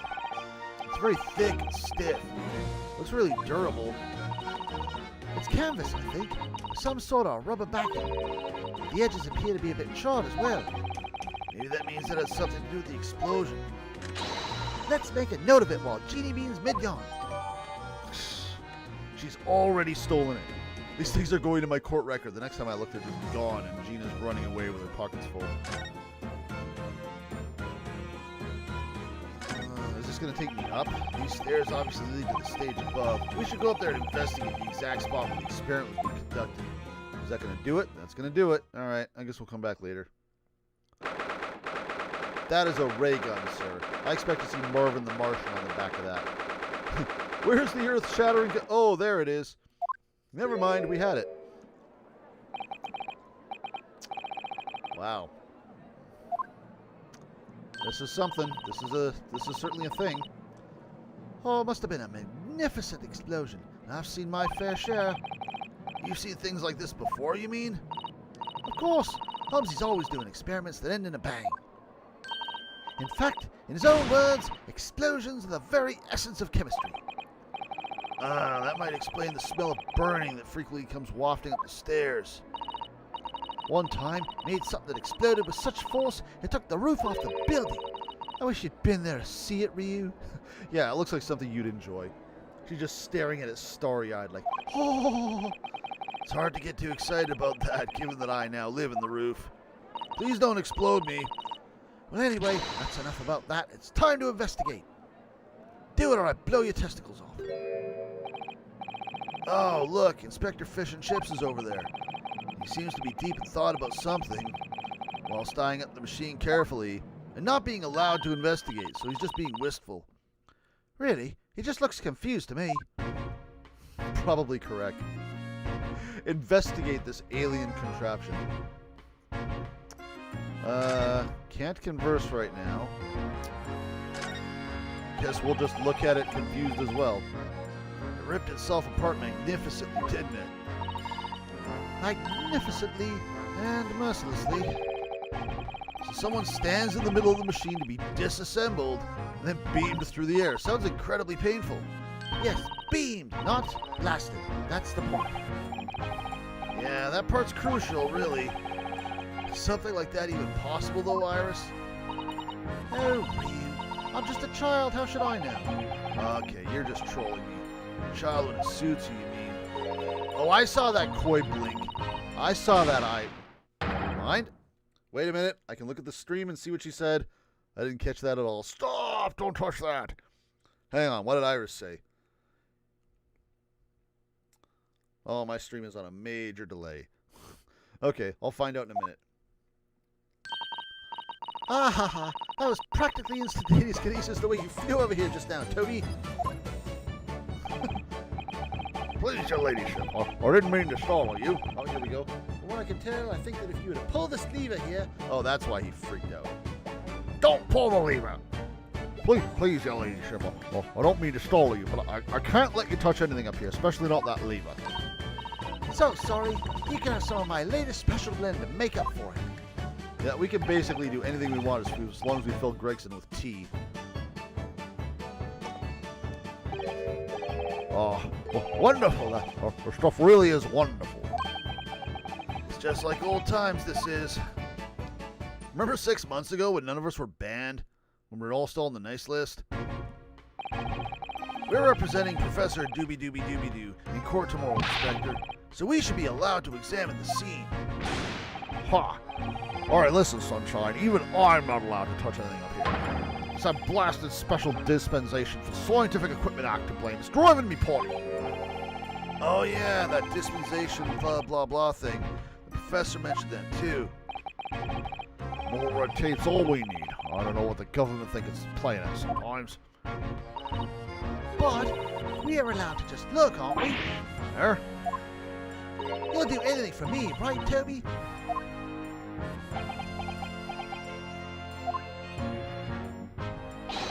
Of course, your ladyship. Anything you say, your ladyship. But please don't get your dainty hands dirty, will you?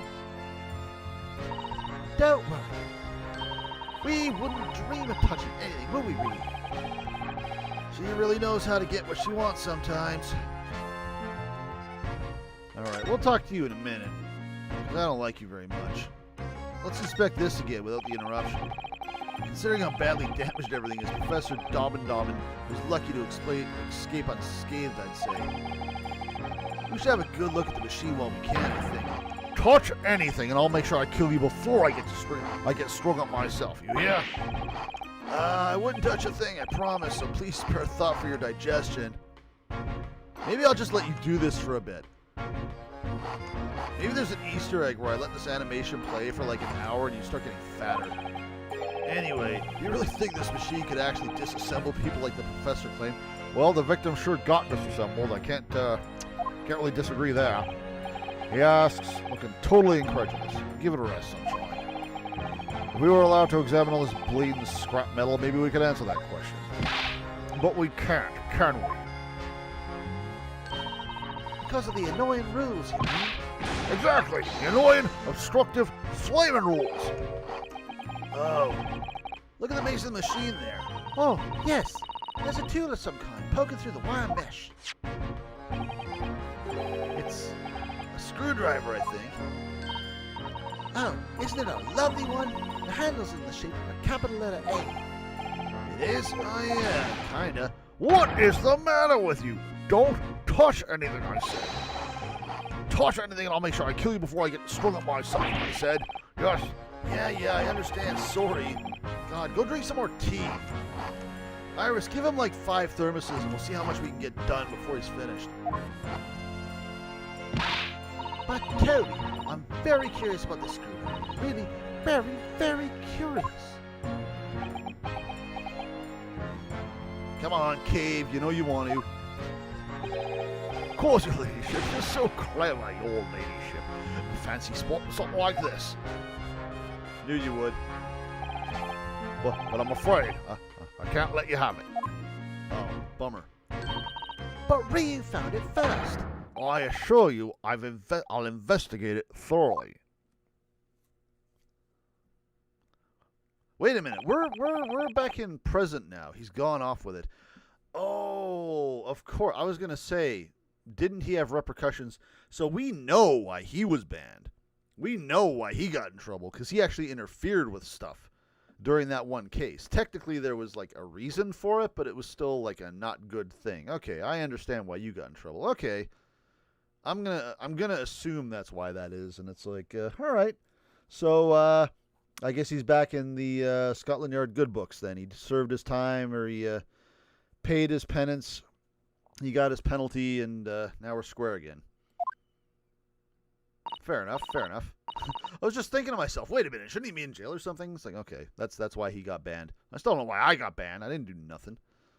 That was very mean. I'm afraid Inspector Gregson is going to make a very clumsy and embarrassing mistake in next month's installment now. Poor Toby. Is he just gone?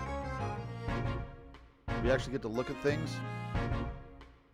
Is this? I get to look at the Taj Mahal here? There are all sorts of strange buildings here at the Great Exhibition Grounds, aren't there? I seem to remember something similar being exhibited in Japan one time. Oh, in your country, do you? I do wish I could go and see it. I'd present a particularly steely samurai. Steel samurai? No kidding?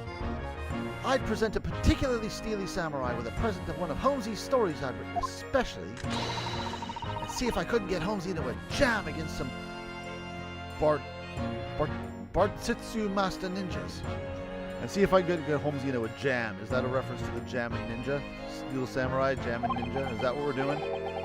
I see you. I see your joke. I get it. I'm a fan. I understand. You might not find as many of those sorts of people around as you think. Not for a couple 100 years anyway. Well, that's dull. Oh, but I do know a prosecutor with a... There's that word again. Cron Mage top I could introduce you to. I don't think he has that anymore, actually. A Con Mage, really? Do you think I could have my picture taken with him, do you? Assuming he recovered from the trim Cosmo gave him a year ago, yes. Nope, he did recover, and then he unrecovered. To his shame. Let's go on the Ferris wheel. What is that gigantic thing over there? Looks like an enormous water wheel. Looks like a huge waste of time. Oh, that's a Ferris wheel.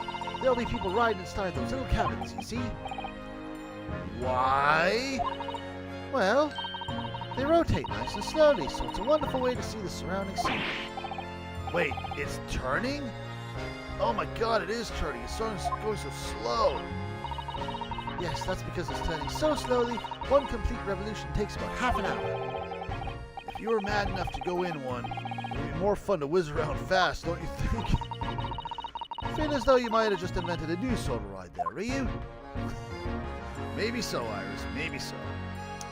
Can't examine this crate, really? What about all this crap on the ground? Well, what do we got up here? Show me the ray gun. Yeah. Hey, show me the balloons. So there are people. These are people carrying balloons, dangling silently in the skies over London. I always thought the day would come and humans would discover how to fly. I never imagined it would involve them being suspended from colorful floating tamari handballs. I'm sure it must feel amazing being up among the clouds. Let's take a ride together, Ryu, please. If I'm being perfectly honest, I would like to try it, but without a cast iron guarantee that the thing won't plummet to the ground, I'm too much of a bitch. Oh, well, you call a bit of a bitch. I should tell you what Holmesy said. It's physically impossible for a flying balloon to plummet to the ground as long as it doesn't explode. Can I get an ironclad guarantee that it doesn't explode? I think the exploding part might play on my mind a little. Wait till you see the fire we shoot into it. Wait, there's fire? Okay, never mind. We're not going. That amazing horn-shaped device is pointed toward the Crystal Tower. You're sure this isn't a ray gun? I suppose once people are disassembled by the machine, they're shot out of that thing to wherever they're going. I don't think it was supposed to shoot anything, Ryu. Are you looking at it? It was set up to beam people to the Crystal Tower, where they'll be reconstructed in their original form. I mean, I don't know. I'm not sold on this. If it was as amazing as it looks, the accident wouldn't have happened in the first place, of course. I suppose that's true, yes. But nothing ever goes according to plan, does it? They got beamed into a wall is what happened. That it? That's it? Damn. Alright. I guess we'll talk with you.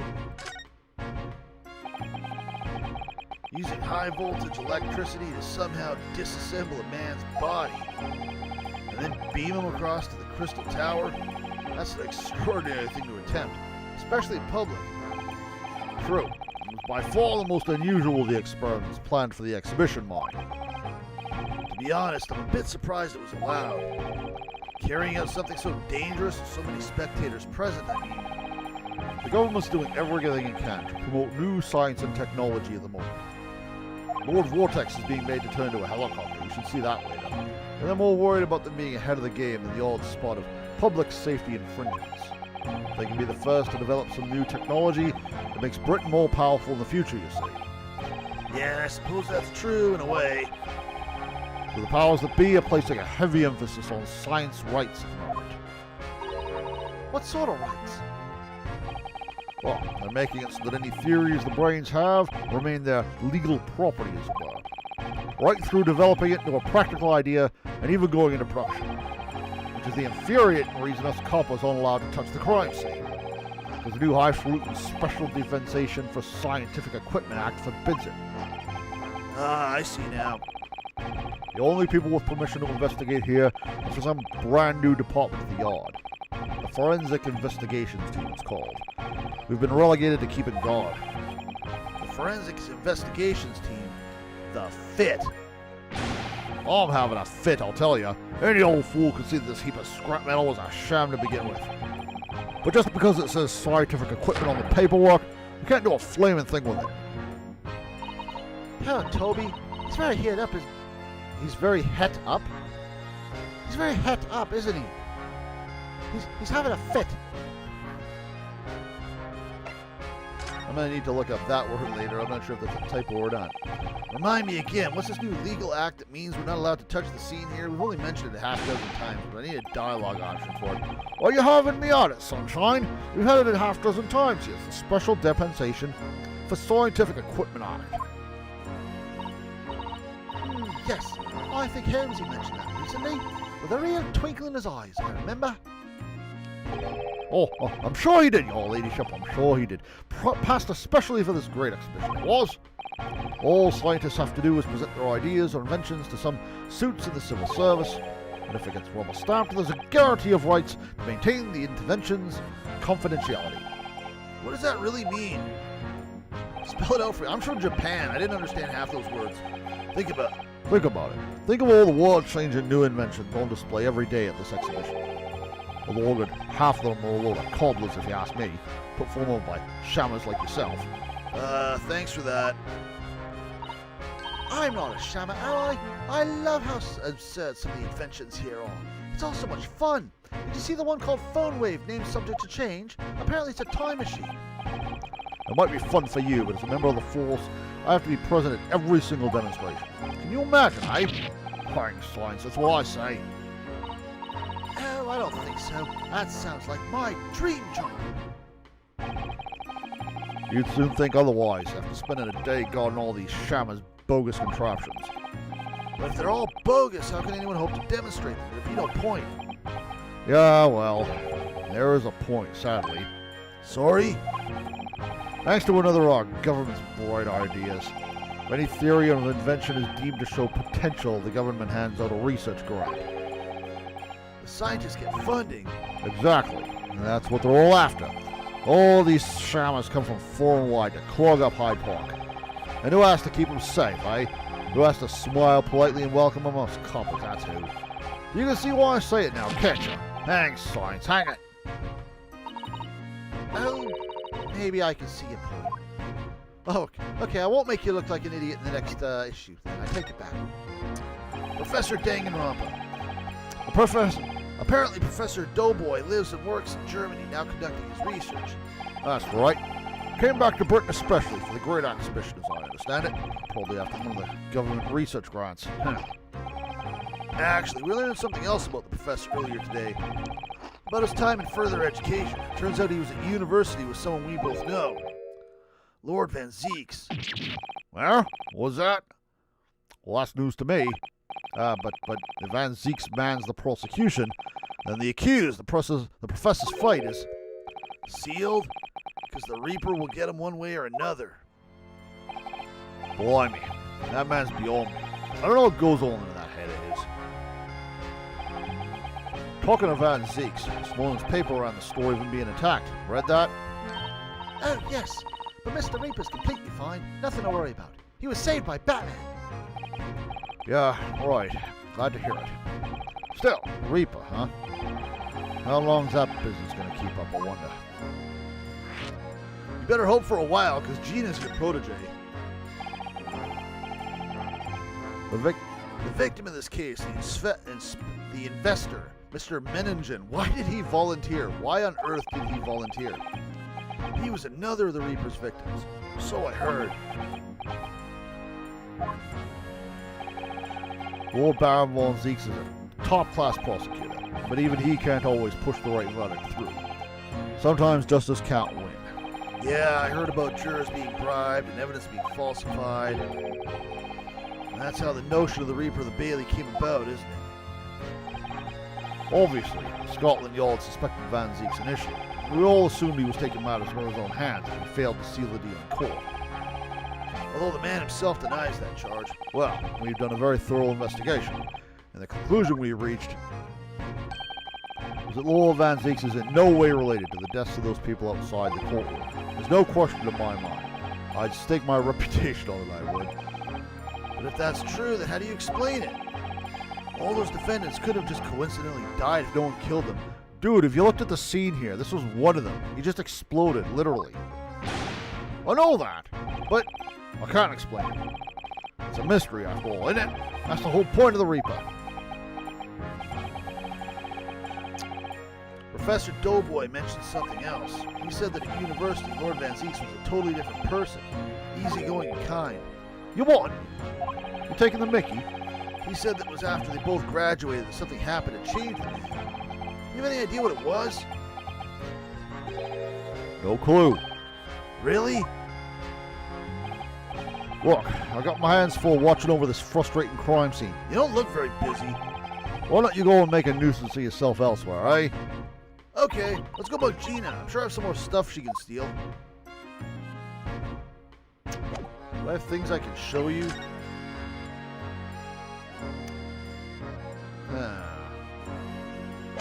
Probably none of that is terribly useful. I didn't get a chance to investigate the, Oh, wait a minute. How do I go back here? How do I back out? Let's go back to Holmes' suite for a second. Okay, no green text. That's nice. Just let me go back to the ground floor. There we go. I didn't get to look up here. There's things I haven't examined. I swear the cove ended up after his instant kinesis or whatever they call it. Dead, of course. And yet they're calling the experiment a success. I mean, it did teleport him. He wasn't alive, but he got in there. What's the wooden scaffolding there for? The corpus, our lads set him up after the incident happened. To get the body down, I think. Come on, really. Didn't you help to erect the scaffolding then? What will it look like? Nah, look at Judy's more my thing. Wandering around the exhibition and keeping a lookout for the fun stuff. Mind Gregson doesn't hear you saying that or he'll give you the boot. You all know what I'm about. It's incredible though, isn't it? I mean, could the victim really have bridged that gap by some sort of invisible kinesis? I'm pretty sure he just got blown over there by an explosion. Oh, I guess I looked at the magic thing. Ryu, listen. What is it? I've been thinking. Holmesy might know something, mightn't he? Why the hell would he? About Mr. Reaper. Why did that trigger that? About what happened to Lord Van Zeeks, you mean? It sounds like something very significant occurred after he graduated from university. Oh, you mean Holmes might know what? Still, why does examining the window trigger that? Maybe, but I have no idea where to find Mr. Holmes at the moment. He's in the middle of some big case, isn't he? As soon as this conversation ends, he's just going to be behind a tree or something. Here, this is what you need. What the hell's that? Some kind of entrance ticket? Madame Rosaik? Is that supposed to mean something to me? You don't know it? It's the most popular attraction in London at the moment. It's very close to Baker Street, actually. We can go now, if you like. If you don't, I'll blow your head off. We don't have time for visiting attractions today, Iris. We have a big trial tomorrow. Okay, I guarantee you, I click it, out comes the gun. But that's where Holmesy is. What? At this popular London attraction? Well, at least I didn't get a gun pointed at me. How is it that you know where he is? Holmesy told me, but he told me to keep it a secret from you, Ryu. Whoops! Madame Rosaik. I don't see how it could be related to the case we're investigating here, but then stranger things have happened. And when they happen, Mr. Holmes is usually at the heart of them. Okay, let's see. No new options here? Can I go to this Rosie? What is this about? Madame Tussle or Madame Rosambique, whatever. 22nd of October, that's a week from now. Oh, these guys are already playing with Sora. The hell? Oh. Is this some sort of wax museum? What is this place? This is a tone shift. Look at all these terrifying scenes. But why are all the people so still? Guillotines, ruthless murderers. I know what I'll be dreaming about tonight. This place is awesome. They're all wax models. They're amazingly realistic, aren't they? What do you think, Ryu? Shocked? You just did this to get a reaction out of me, didn't you? Wax models. Ah! I read about dead bodies in wax once in a magazine about strange phenomena. Depending on how corpses are kept after death, parts of them can be turned to wax, apparently. It's called adipocture. Maybe? Adipocre? Adipocre? Adipocre? I'm gonna go with adipocre. Stop talking about creepy things like that, Ryu. You're scaring me. I'm scaring you? Anyway, adipocrit critters are formed readily, you know. It's just... Ah! What? Why? What now? I've just remembered something else I read in another magazine about strange phenomena. Ryu, stop reading this occult stuff. There was an old lady, maybe a witch, who used to pour molten wax over corpses and put them on display. None of the exhibits in here are real. The hell's wrong with you? They're all entirely man-made replicas. They can't be! Do you really expect me to believe that? Just look at them. Where's Holmes? Where is he? We got this slow pan over. He's going to climb out of the bathtub. There's no way anyone can make models of people that are this realistic. One of them is what did I just say? What did I literally just say?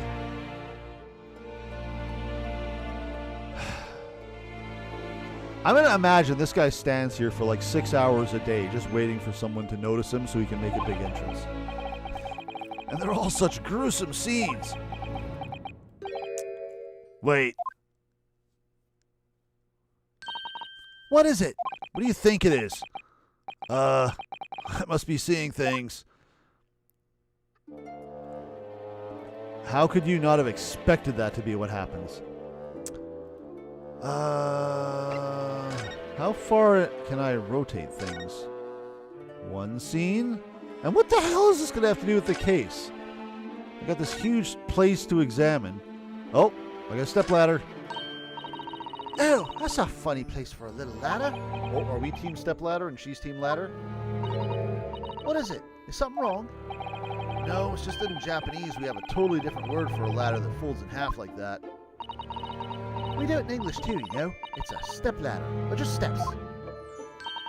So be careful making assumptions about other cultures, Ryu. That's how wars are started. I need to watch my assumptions, do I? Boy, this conversation sounds real familiar. I didn't realize stepladders were an international point of contention. But the writer makes an astute point. Let's see, do I have other things I can do?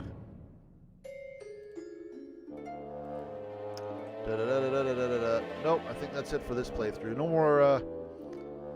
more achievements. Okay, you're the last person I'm inspecting. In fact, I'm just going to start from the other side of the thing. I'm not interested in you right now. Bathtub. Just the bathtub, not the sign. Is this some infamous murder? Yes, called Jane the Ripper. All her victims were young women. Is there an actual Jane the Ripper, or is this just a rip on Jack? It's Genocide Jane! I knew it! You can tell the way she's holding that knife. Sure signs of a murderer. Who holds it under grip like that? Well, yes. What? What's the matter, Ryu? I've worked it out. I know what she's doing. She's trying to fill that bathtub with blood so she can have a soak in her victim's gore. Ryu, I know you're not quite right in the head. I've always known, but I think we've really found a tipping point here. You have a problem with this sort of thing, do you? By the way, this sign doesn't mention anything about the bathtub. Really? But that's what I clicked on. Sorry, I don't think it's significant. I think it's just here because they needed a place to put a bathtub. I still think it has to be there for a reason. Maybe Holmes teleported into it. Oh, that's literally the whole thing. All right. Seriously, though, how is this going to factor into the case?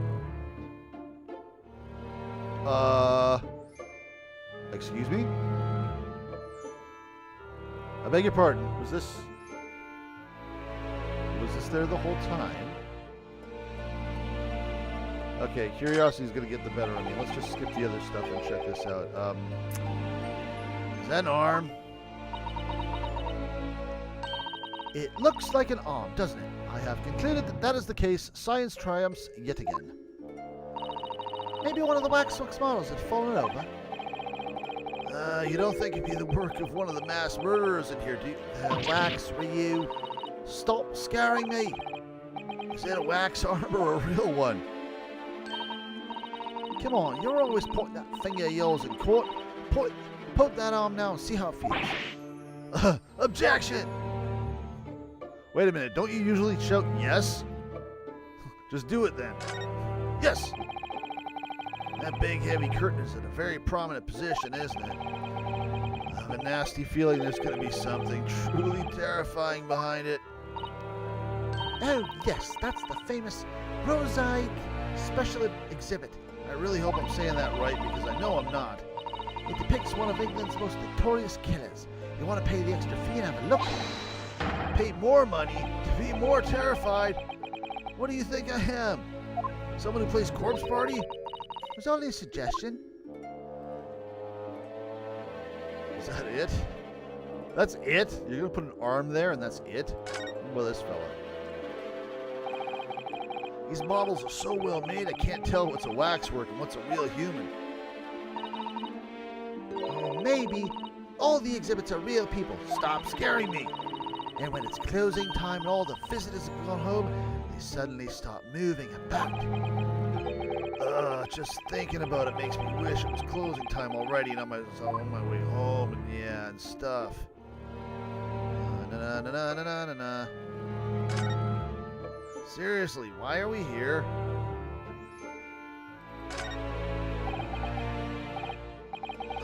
Is that an example of Western Sujigiri? Sujigiri. What's Sujigiri? I don't know what that is. Speak English, please. You know, when an unscrupulous samurai randomly attacks a passerby to test his sword. I still don't know, no. But actually, a waxwork samurai would probably be hugely popular. Could you model it, do you think, Ryu? Doing that Sujigiri thing you mentioned? Well, I do have a sword, but I have no intention of testing how sharp it is on a human subject. For now, at least. We'll see how irritating you are later today. Don't want to inspect you, but I don't think I have a choice. I think I'm done. Alright, you little attention whore. What do you want? It's the great champion of hide-and-seek, Sherlock Holmes. Mr. Holmes has his own back statue, and is looking straight at me for some reason. But he is world famous after all. I saw him appear. There's no way that's a wax statue. It's an uncanny resemblance, isn't it? It makes my skin crawl to look at it. I know. But look, Ryu, you can kick this Holmesy, and he doesn't move a muscle. Oh, please try. You can't go around kicking the exhibits, Iris. Yeah, I knew it. It just moved, I'm sure, and not just a little bit either. You kind of had me for a moment when you jumped up and down. I'm not falling for it.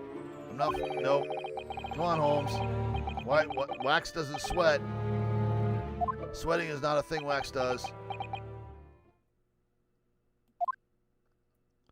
Also, this wax statue smells like depression for some reason. Hey, Iris, how about we just leave? Over there, look! There's a great murder scene to enjoy. Much more appealing. Yeah, I knew it. As soon as we take the attention off you, you have to speak up. My dear fellow, I take exception to your recoiling in such a manner as if you see something truly abhorrent. Mr. Holmes, I knew it. You prankster. Iris, what possessed you? I strictly forbade you from divulging my temporary waxwork secret to Mr. Naruto. Temporary waxwork? What do you mean? And that kick. Could you not have exercised a little more restraint? You winded me. But Ryu has something he needs to ask you. Oh, a question. And I thought you'd probably be getting bored too. You stand here for 6 hours a day waiting for someone to come by and notice you. So here we are. Well, I can't deny that your timing was impeccable. I mean, 2 minutes more being stationary like that. My great brain upon which all my successes have been built would have been turned to wax. Thank goodness we arrived in time. Indeed, in many ways, the pair of you just saved the world from an unimaginable loss. Oh, Holmesy, you do like to talk nonsense, don't you? Boy, does he ever. He can know something, it's true, about Lord Van Zeeks and what happened in the past to change it. Now that you're here, let's take our time. How can I be assistance? We are in luck. I've suddenly quite taken with the idea of convincing. Oh, well, lucky yes, indeed. I'm in quite a hurry, actually. And if my eyes don't deceive me, I believe something is afoot. within the walls of this very museum. A most fascinating case, if I'm not mistaken. This museum has nothing to do with nothing. We want to talk about important things. Moreover, you're not listening, are you? I have a strong suspicion that it's related to the matter about which you've come to me now. Bullcrap. We shall speak again presently, my dear fellow, but for now, I must return to my work. You're back to being a temporary waxwork exhibit? Why is this a thing?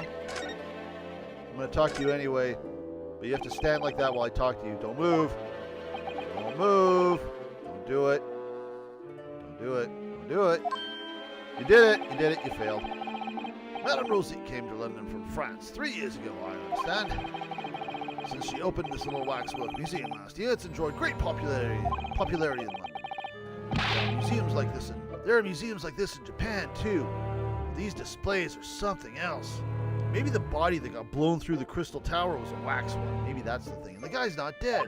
That'd be neat. I mean, they aren't made from actual real people, are they?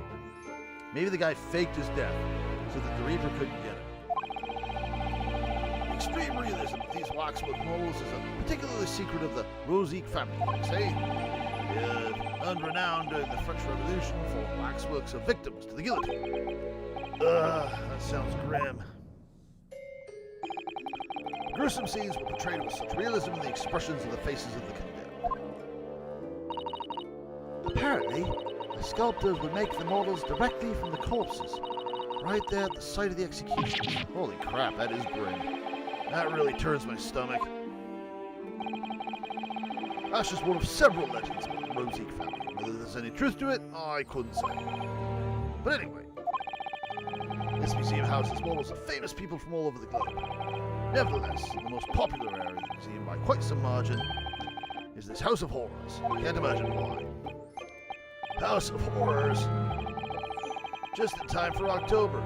Of course, visiting numbers are dwindling now as a result of the Great Exhibition. People usually flock here to see the exhibits of some of London's most vile criminals and their gruesome work. Naturally, most of the miscreants portrayed here were sent to the gallows, so they're even stiffer now than the walls of them. Ha ha ha! I'm hilarious. Have you heard of poor taste? My dear fellow, the public live for poor taste. They yearn to be shocked. So the hideous exhibits in here are... They're all portrayals of real events that actually took place. Is it just me, or did the temperature in here just seem to drop again? Anyway, I advise you not to think too deeply about what you see here. Back to my pose. Oh, he's back to being a waxwork, is he?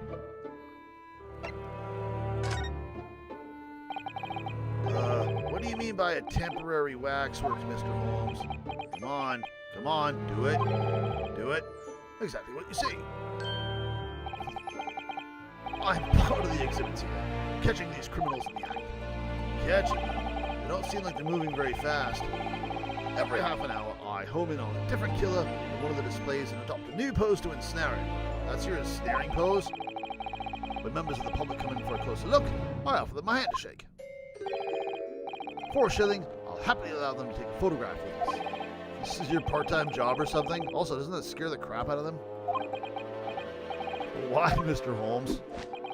My dear fellow, isn't it obvious? For the money! He really roared at me there. Very fitting for the House of Horrors. As it stands, I may struggle to pay this month's rent. And I have the ravenous iris to consider. The ravenous. Oh, Holmesy, I'm so hungry. I packed a lunch in my hat. 2 of them, actually. Nothing for you. If push comes to shove, I shall have to ask you to do your bit, Mr. Naruto. What's he threatening to rope me into now? Do I have to pose in here? So, with that in mind, how about a photograph? As a special treat, you may have your pick of the murderers and scoundrels in here. The choice is yours. Sorry, Gina stole all my money. Maybe some other time. Remember, Mr. Naruto, ignore me at your peril. Seriously, though, I got my money pickpocketed. I got nothing. Back to being a waxwork again. Is it just me, or did his final remark there sound a lot like a curse?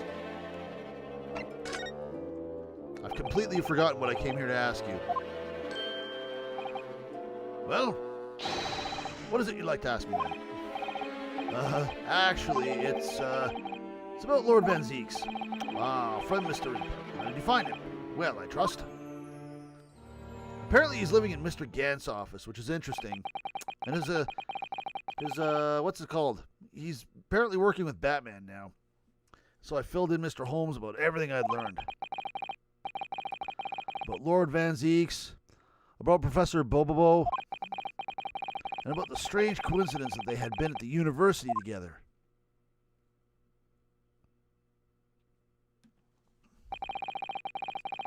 I just realized I'm getting audio coming through my other headphones. I need to shut that down, even though it's like really quiet.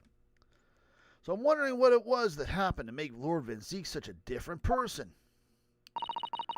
I was sure that you'd know, Holmesy. I do. I won't tell you. You said there was something going on here in this exhibit hall before, that something was afoot, and that you believed it was related to what I wanted to ask you about. Is one of these exhibits about Van Zeeks' dad getting stabbed or something? Mr. Holmes, you suddenly clammed up. Is this his waxwork act again? You're in a different pose. Well, it seems we've reached the unavoidable. Oh, is this going to be Rosique? I can't imagine who else this would be.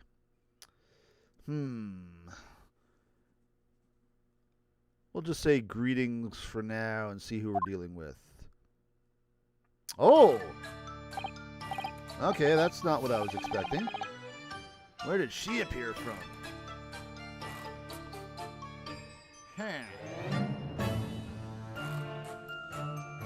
Too many female voices here. I guess we'll see what she's like.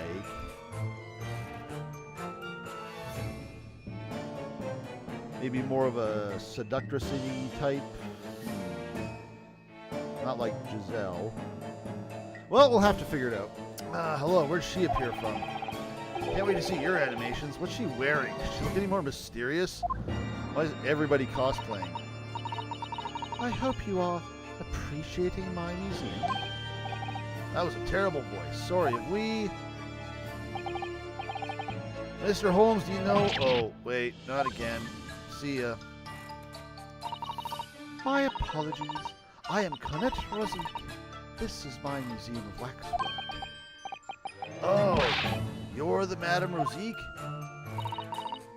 Monsieur, they're only 26 years young, I might add. Is that significant somehow? I'm a Madame in name only. It adds a certain je ne sais quoi. Oh yeah, I guess she's French. Oh, how am I going to do French? God. Right. Firstly, I must apologize for my waxworks, or rather, one waxwork in particular that doesn't seem to want to behave, and is mouthing off to patrons. That'd be Mr. Holmes, then. I was led to believe that he was a great detective, but he seems unable to say.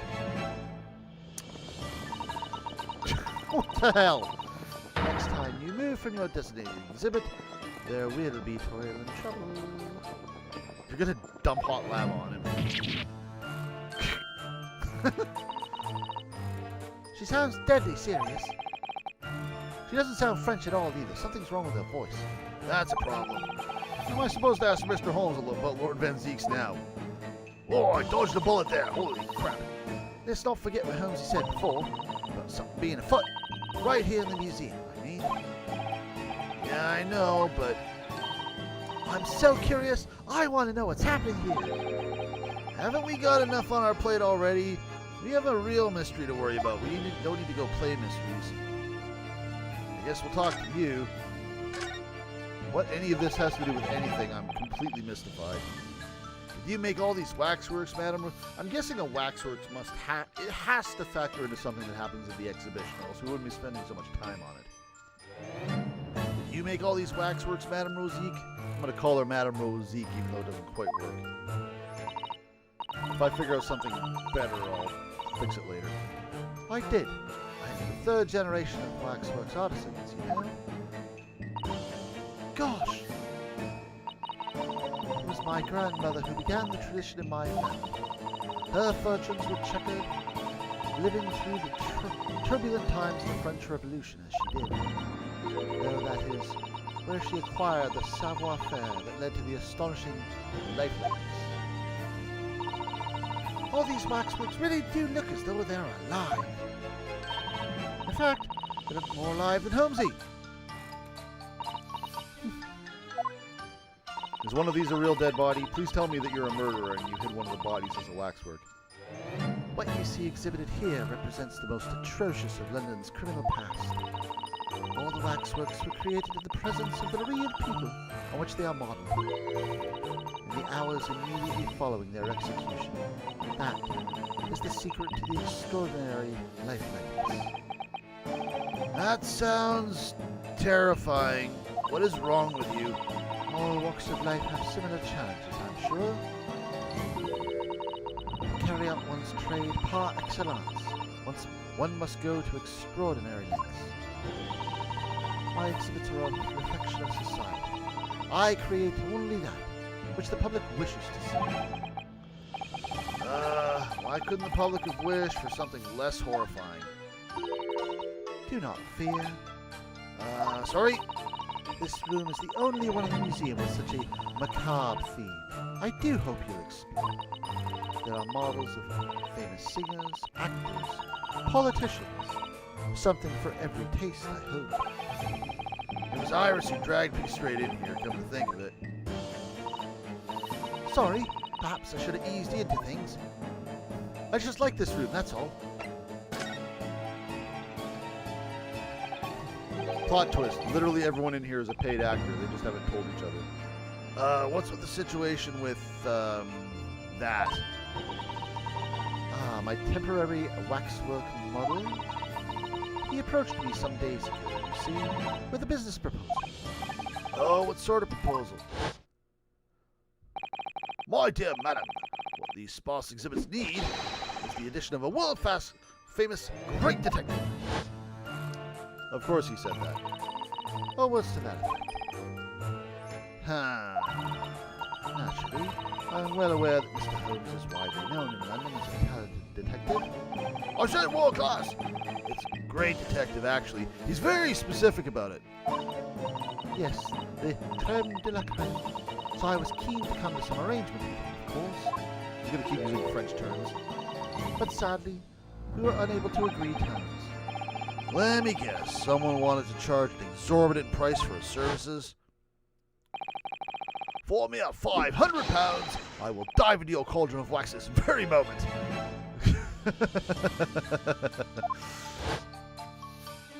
Can I pitch in for that? Or words to that effect. Damn. Mr. Holmes might have overdone it slightly with the sales pitch. Regrettably, the museum has a shortage of funds at the moment due to unforeseen circumstances. So we came to the current arrangement instead.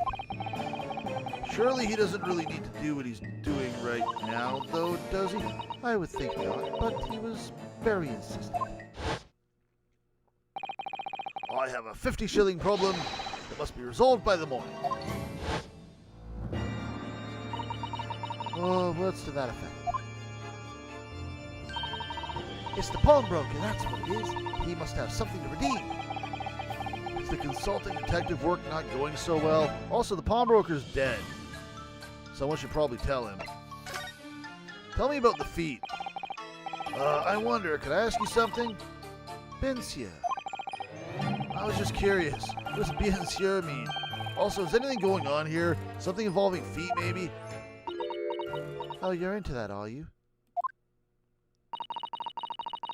Whoever suggested such a thing to you? Oh, well, I hate to break it to you, but literally everyone in here except one person is wax, so I'll let you have a guess. Holmes is like, oh, this is where I leave. Your temporary waxwork over there who mentioned to me a little...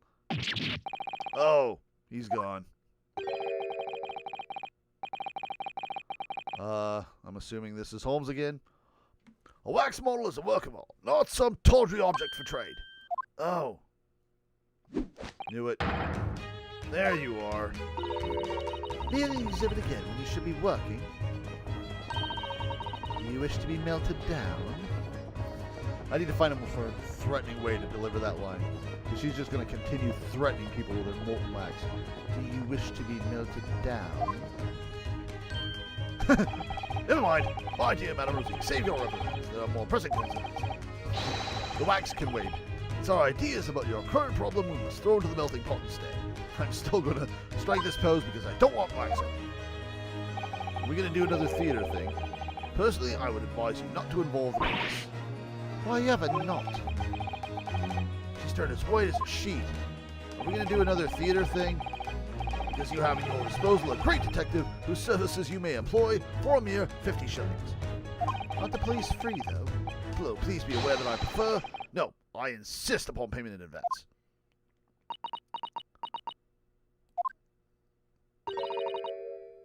Very well. Let us see if the great detective is able to live up to his name, shall we? But if you can't, wax is going on your head. Nope, my theme music started. Can't touch me, bitch.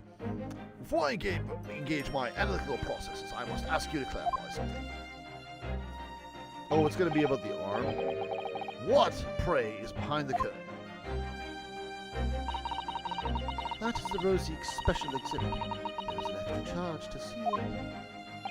Ah, the special exhibit in the House of Horrors. It must depict a special killer, then, I presume. Would you be so kind as to draw back the curtain, I wonder? Absolutely not. No. There is absolutely nothing amiss behind it. I feel like she would get along well with the guy who runs the, what is it? Très Bien? Is that the restaurant from the third game? Nothing in this matter. What about the arm protruding ominously from under the curtain? I strongly encourage you to allow me to see what lies beyond, before the situation worsens. I still insist on not paying the fee, though. Yes, very well. What is the problem that's afoot? She seems rather compliant here. Is there an actual issue? What's going on? I will draw back the curtains, but only as soupçon. Whatever that is. Or is this an actual dead body? What's going on? And again, what the hell does this have to do with the case? I must confess, I peeked behind the curtain earlier. Oh God, why is there wax on my head? The Rosique special exhibit is a very bleak graveyard scene indeed. And yet, somewhat surprisingly, the waxwork killer one would expect is nowhere to be seen. What does strike one, however? Whoa, it's him! It's the portly gentleman lying peacefully on his back on the floor. This was one of the jury foremen. It might have been the first one. The one during the McGundle case. I'm trying to remember. Yeah, it probably was, because the second case was with Fairplay. He was the jury foreman. And he repeated that performance when we had Saseki back again. And then in the third case, it was Garrett M. So this bastard, we don't even have a name for him, but he was, yeah, he was a jury foreman. That ain't no wax model, unless he's someone famous. The portly gentleman lying peacefully on his back on the floor. So is there like another murder? Like, what is he doing? Or is he just going to get up like pretends he did? Well then perhaps, Mr. Holmes, the man on the floor is the ruthless killer himself. I'm afraid not, my dear fellow. He's a perfectly ordinary London gentleman. Not even a waxwork, in fact. What? As skillfully made as these waxworks are, they are always distinguishable from real humans. So allow me to present my two conclusions as my theme song begins again. The first is that a sizable business transaction has been taking place in this special exhibit. Why would you say that? And the second is that the aforementioned transaction is linked to a serious crime. She looks as pale as candle wax. How is this helping her exactly? Why is she agreeing to this again? How is this a problem we're helping her with? I don't understand. So, Madame Rosique, as you've agreed to my fee, you shall now have the pleasure of seeing this famously great detective and temporary exhibit at work. I'm going to hold this pose during the entire time I'm on my Roomba. Watch me spin. Never mind, I moved. You get a discount. We're just getting this out of nowhere. How is this related? What does this have to do with anything? Oh well, these are fun, so what the hell? To begin with, we must ask ourselves, what exactly is afoot here at this museum? Also, why am I paying you to find out what's afoot? Clearly I know.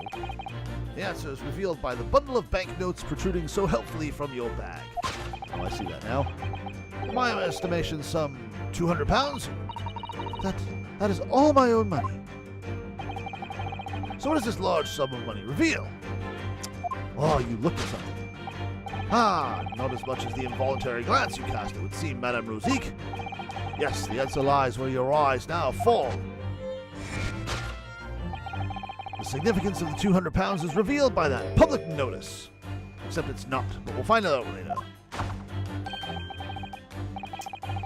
Why does that scarf look familiar too? I have a feeling that's a reference to something, or that person is someone. I can't... Or it's an asset reuse. I don't know. Something with that scarf is bothering me. Waxwork for sale. Your business is at hard times, it would seem. In short, you sold the infamous killer the centerpiece of your special exhibit for the sum of 200 pounds. No! Now, let us explore the next curiosity with which we are presented. Who is the portly gentleman stretched out so peacefully on the floor? Is this going to be another dead body? Like we're just dancing around him and all of a sudden we're going to realize, no, wait a minute, this is actually a corpse. It would appear the man has suffered a severe shock, the cause of which is clearly known to you. Unfortunately, madame, keeping secrets does not appear to be your forte.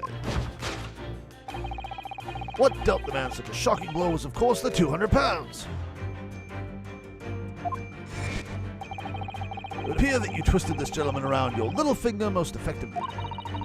What are you suggesting? He rashly agreed to purchase the waxwork for the sum of 200 pounds.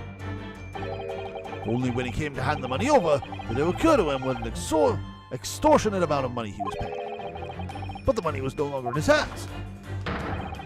And the result, the scene we see before us. He collapsed in shock.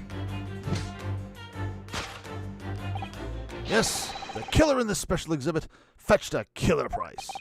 We can only pray that the gentleman's dreams are not played with regret.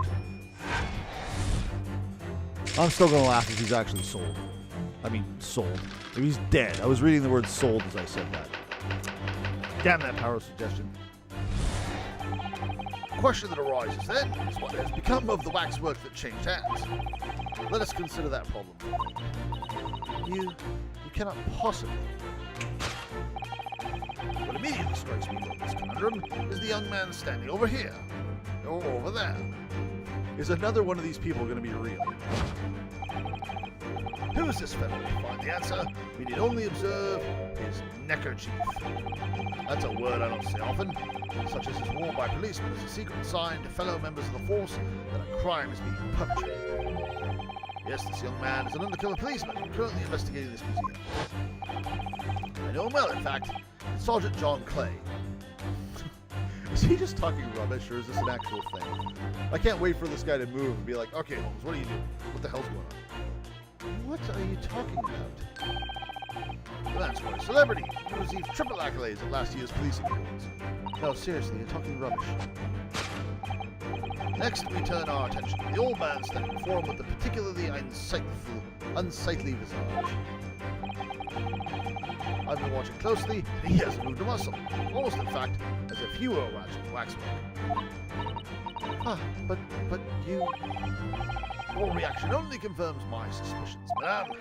I noticed it at once, of course. Observe!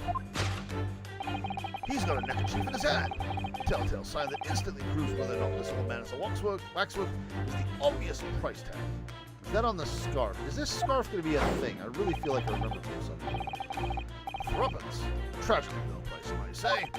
Maybe a good price for a scarf. Though perhaps the going rate for aging waxworks riddled with cracks. And yet you sold it to the portly gentleman for an exorbitant 200 pounds. The sort of plucky behavior that's sure to attract the attention of Scotland Yard. Isn't that so? I do not...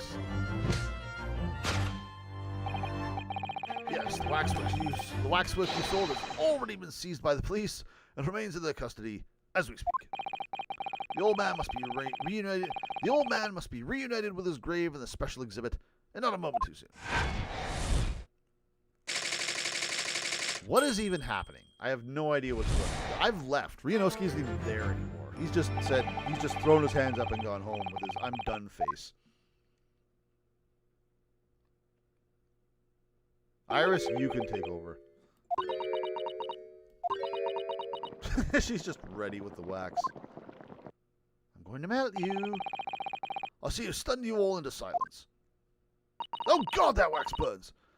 You have, Holmesy. You have. Is this the first time Iris has witnessed this with us? She's just like not impressed. Iris, can you just do this, please? And you've obviously upset this young lady in the process. The cauldron looks awfully hot. If I could just bring up one point. Oh, that's me. If I could just bring up one point, Mr. Holmes.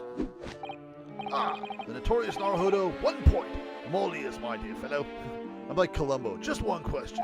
Just one more question. According to your deduction, the special exhibit featured this old policeman. So that would mean that he's the particularly ruthless murderer, wouldn't it? The killer policeman, Automobile. You made that up. It was a mysterious series of murders that rattled the capital last year. The police rushed to the scene every time, only to find the culprit had disappeared into the night. And it turned out that the culprit was a policeman himself, a senior officer by the name of Automobile.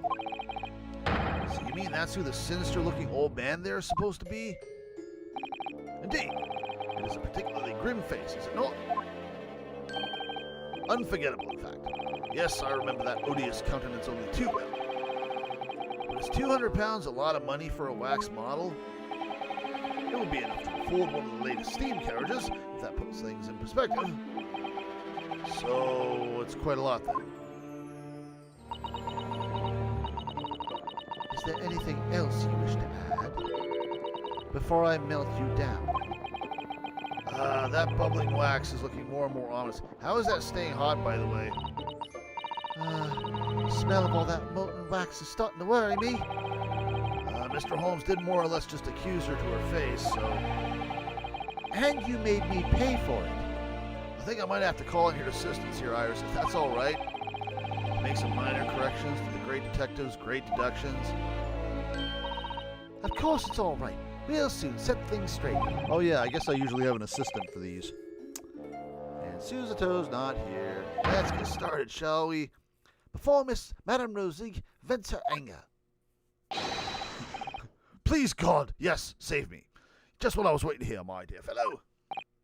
So, Madame Rosique, please don't kill me. You shall now have the pleasure of seeing this famously great detective corrected. Does this mean I get the money? Because I'm doing all the work here. Also, you're kind of hot. I just want to mention that. To begin with, we must ask ourselves, what exactly is afoot here in this museum?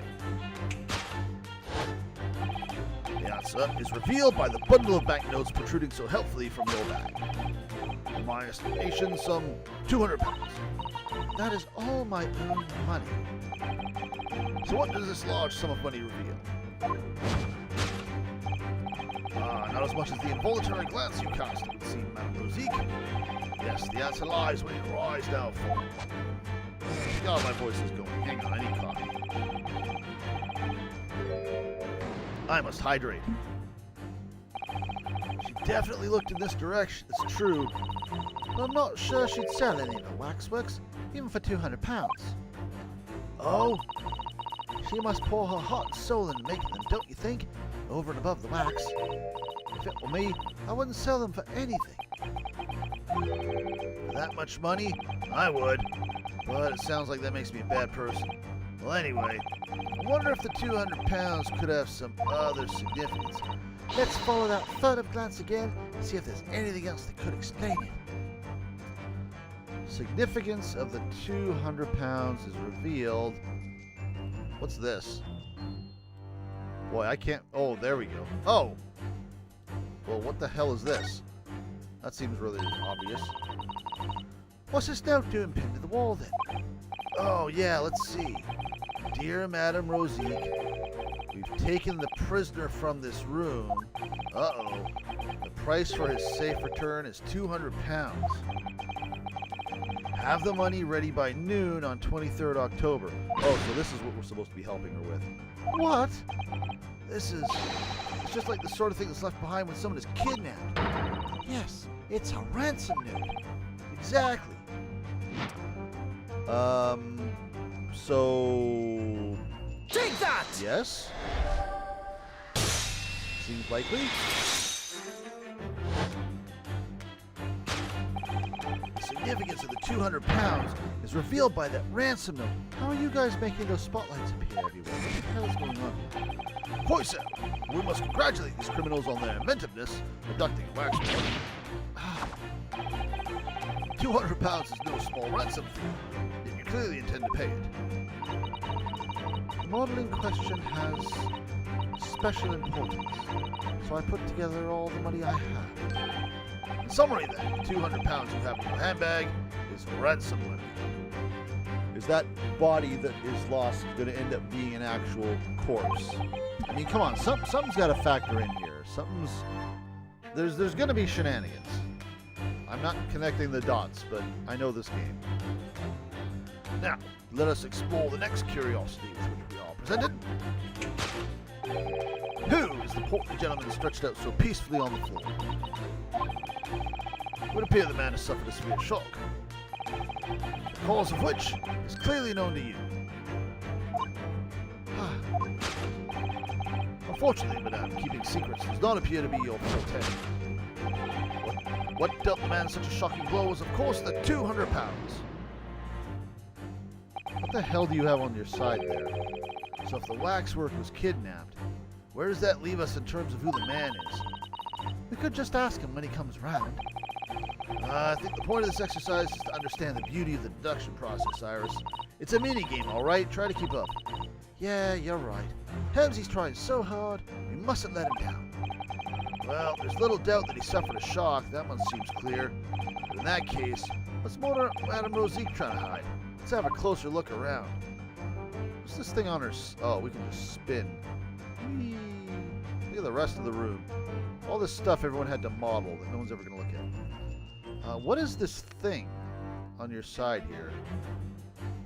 I don't get to examine that? Okay. Your hand is behind your back.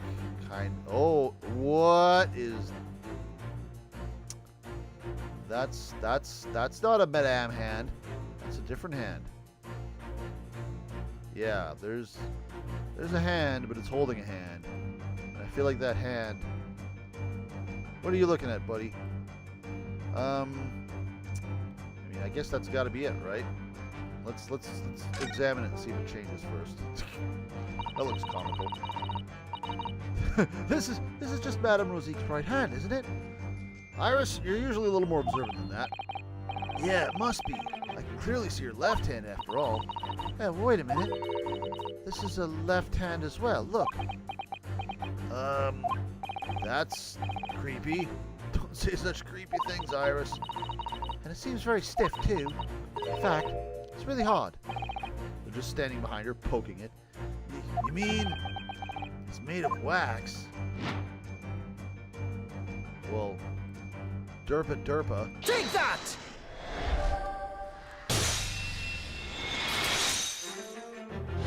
Why are you hiding that? What dealt the man such a shocking blow was, of course, the waxwork hand. Indeed, with such a wall, with a solid waxwork limb, one could deliver a very substantial blow. How could you...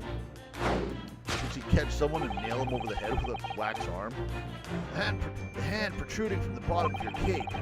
It ought to be a right hand. Closer inspection reveals that, in fact, it's a left hand. Also, it's completely different from your other left hand. Also, your right hand is holding them. Oh, my God, you guys are observant. Somewhat masculine as well. In other words, it does not belong to you, madam. It is the hand of a waxwork model. Why did you come out here with that? Some of the visitors to my museum can be troublesome. This is my pin hand. I just snuff them across the face with it. They meddle with the exhibits and cause damage. So you mean that arm? Yes, this gentleman saw fit to try to remove it as a souvenir. No small keepsake. Like taking a whole branch of a cherry tree when you go to view the blossoms. I'm afraid I had to teach the man a lesson.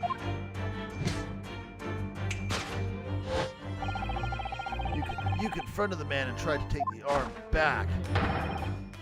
The result, the scene we see before us. He was knocked unconscious.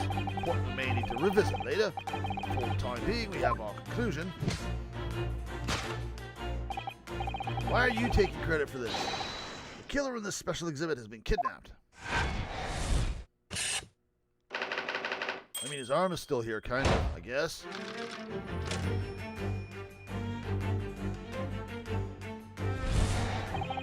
The question that arises then, what has become of the waxwork that changed hands? Let us consider that problem. You cannot possibly. What? Yeah, this is going to be weird. What are these guys about? What immediately strikes me about this conundrum is the young man standing over there. Who is this fellow? To find the answer, we need only observe his neckerchief. According to Mr. Holmes, the yellow neckerchief is a sign to other policemen that some crime is underway. A way of communicating with his colleagues without revealing his identity, yes. It's a secret that's closely guarded by Scotland Yard. Mr. Holmes didn't hesitate to give that away. Well, uncovering secrets is in any true detective's nature, of course. Right, anyway, judging from Madame Rosie's reaction to Mr. Holmes' abduction, I think perhaps we might not have identified the man quite correctly. Well, there should be something there. Okay, well, I think we figured out where the arm goes. Who is this fellow? Well, I feel like this is relevant. Although I'm not sure this is going to answer the question. This man has a stub sticking out of his arm where his arm should... Actually, hang on a second.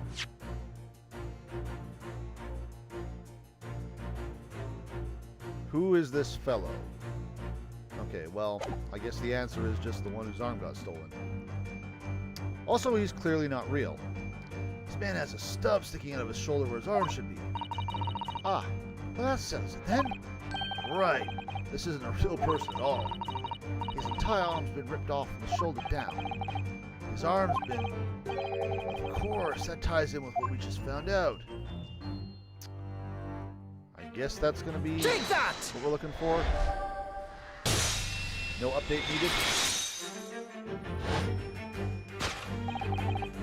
Who's this fellow? To find the answer, we need to only observe his shoulder stub. No such boneless human walks this earth. That I can show you. Yes, thank you, Holmes. In other words, the man standing here, the young Sergeant John Clay, is in fact, defying all odds, a waxwork model. Imagine that. I seem to remember it was you who concluded he was a real person in the first place, Mr. Holmes. Yeah, we need to call you out on these things a little bit more. Ignoring you. He has become quite a celebrity in London, being the winner of no less than 3 policing awards last year. I simply had to make a model of the man. Naturally, what other explanation could there be? I certainly can't think of one. And it was this detective's arm that was pulled off by the man on the floor in the special exhibit, wasn't it? Next, we turn our attention to the old man sat before him with the particularly unsightly visage. I've been watching closely, and he hasn't moved a muscle. Almost, in fact, as if he were a waxwork. Why does that shock you? Ah, but you... Your reaction only confirms my suspicions, madam. He is, in fact, a waxwork. Observe. The telltale sign that instantly proves whether or not this old man is a waxwork is the obvious price tag. A killer policeman called Ottermore, was it? Was he well known? He was all over the papers last year, but I can't say I know what he looks like. It's a very low price, though. Threepence isn't much money. Only enough for a few measly hours of gas in Mr. Garrett's delightful lodgings, in fact. Or enough for a scarf, which I'm assuming that's for. So this is the special killer taken from the special exhibit, is it? The waxwork that someone stole from the museum and tried to ransom for 200 pounds? Is this crusty old killer policeman Automole, really? Perhaps we should have a good look around again and see if another idea crops up. As you do. Okay, what does that say? I need to look at this price tag. 3 pence. It's a far cry from 200 pounds, isn't it? For threepence, you could buy it and put it on display in your room, Ryu. I'd rather not go to sleep being watched by an old man if it's all the same to you. You can put it in a dress and call it Susato. Wait, what? The price tag does stand out, doesn't it? I mean, you couldn't even buy the helmet on his head for that much money, I don't think. Don't know why I'm talking like Gina all of a sudden. I'm losing all my voices. I wonder what the price tag's really for then. That's all I'm getting? Oh. The telltale sign that instantly proves whether or not this old man is a waxwork is the fact that his leg is a streamer. Look at this. The old man's tapping his foot like crazy. See, he seems to be fast asleep, though. Must have RLS. He's not tapping his foot consciously, then, so you mean? It must be a twitch. Never mind that. The point is, waxworks don't tap their feet. Or twitch. They don't stream. Look at his arm, too. We've seen a scarf like that somewhere else around here, haven't we? That's what I keep saying. That thing... Where is this scarf from? It's bothering me. Can I look at it? I got nothing. Alright, well, I'm going to go with the obvious answer, but I really want to know where that scarf is from. Yeah, that's pretty good at establishing whether he's a waxwork. The telltale sign that instantly proves whether or not this old man is a waxwork is the obvious twitch. Even the most realistic waxworks don't exhibit twitch. You could probably motorize something like that, let's be honest. There's probably something like that at the science exhibit. In other words, this splendid old man is in fact a genuine member of Scotland Yard. Slight shift in your choice of adjectives then. And there you have it. Well, Madame Rosique. Well, what? I knew all this already. It was me who contacted the police and demanded that someone come in the first place. What am I paying you for again? He's clearly fatigued. He's sound asleep. But then what's this tag about showing a price of 3 pence? No doubt the price tag of the muffler, which the old Bobby purchased recently at a local market. And I presume you've observed the scarf tied around his arm. Does that not strike you, Mr. Naruhodo? Yeah, the secret sign used by detectives to show that some criminal activity is currently underway. Of course, because as you know, there's been just such criminal activity happening here. As you deduced from the very beginning, Detective. You haven't told me anything I don't already know. So it would seem that we finally arrive at the truth. This was a complete and total exercise in futility. The waxwork of the especially ruthless killer from the special exhibit was being kidnapped. And Scotland Yard are already investigating. But the model's whereabouts remain. This, like, literally, she's like no reaction because it's like, yes, I called the police before you got here, and they're doing their thing. And what? Yeah, okay. So, also, we know nothing about Mr. Flat on his ass. Well, okay, I guess she admitted to knocking him out because he tried to steal something. You were a member of the jury, sir. But the model's whereabouts remain a mystery. Thus concludes Sherlock Holmes's great deduction of this horrifying puzzle.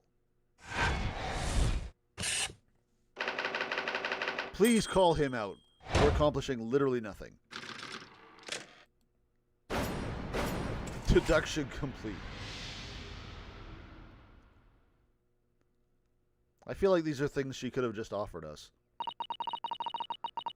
All sorts of people visit my museum here, men and women, young and old. Sometimes they drop in just for a short time on their way back from the pub. I welcome them all. But if anyone tries to damage my exhibits, I do not take it lightly. Anyway.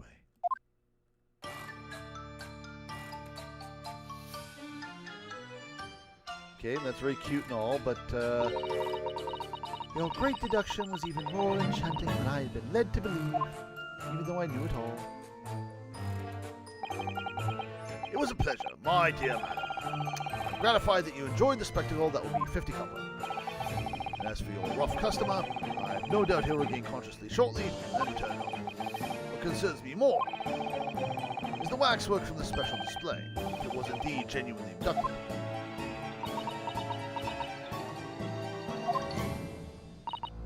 Yes, tragically, it was. And I would ask you to recount to us the events surrounding the stolen waxwork, in as much detail as possible, if you please. Again, what did we deduce that she didn't already know, and why did she pay us?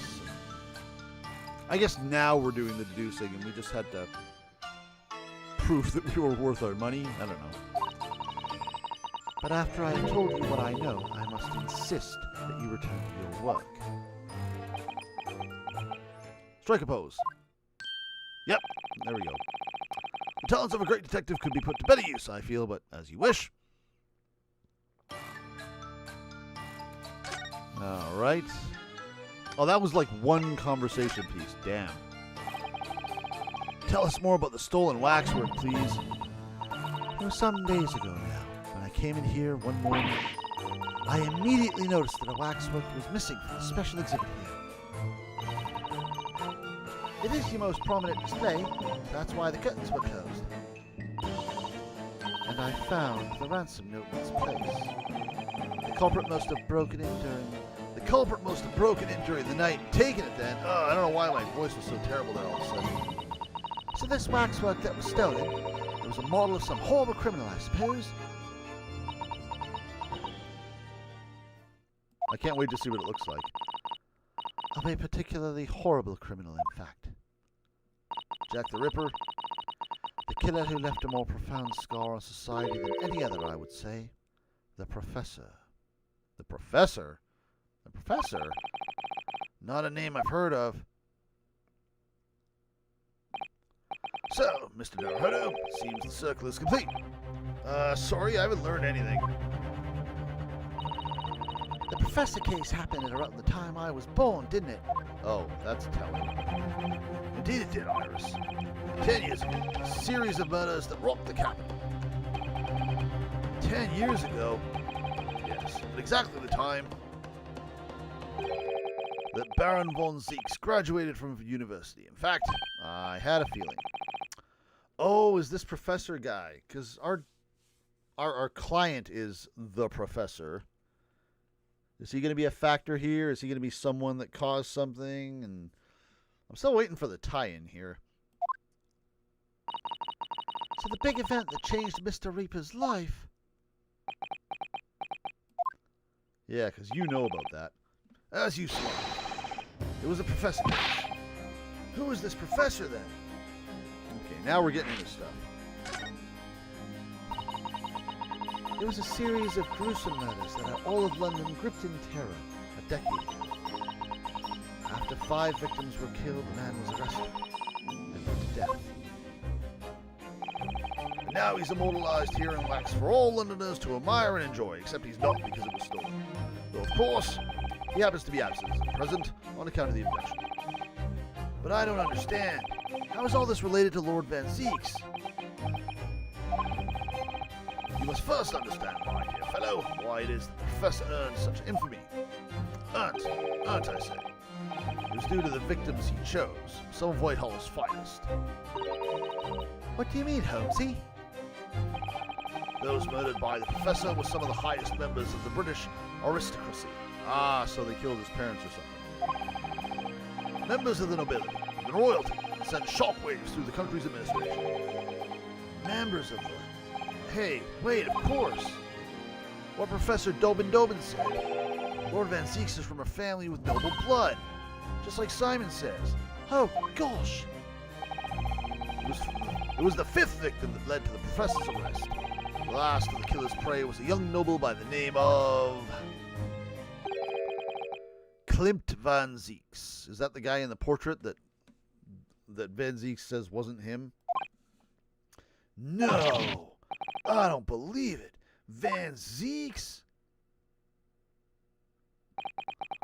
I'm sure you can piece together the rest for yourself. In the wake of his older brother's murder, the young Baron pursued a career as a prosecutor, and eventually became the Reaper we know today.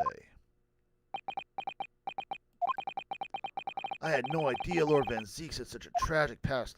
Have you looked at him? Does he look like someone with a happy past? Well, I'm afraid that's all I can say on the matter, for the time being at least. After all, I have work to do. Strike a pose.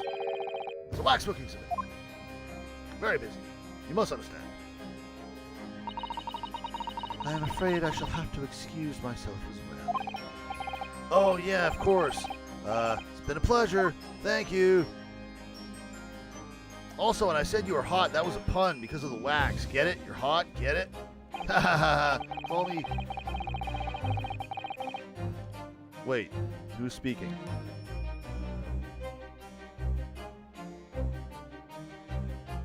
Well, none of the predicted scenarios I've been analyzing. Is this Broccoli Top?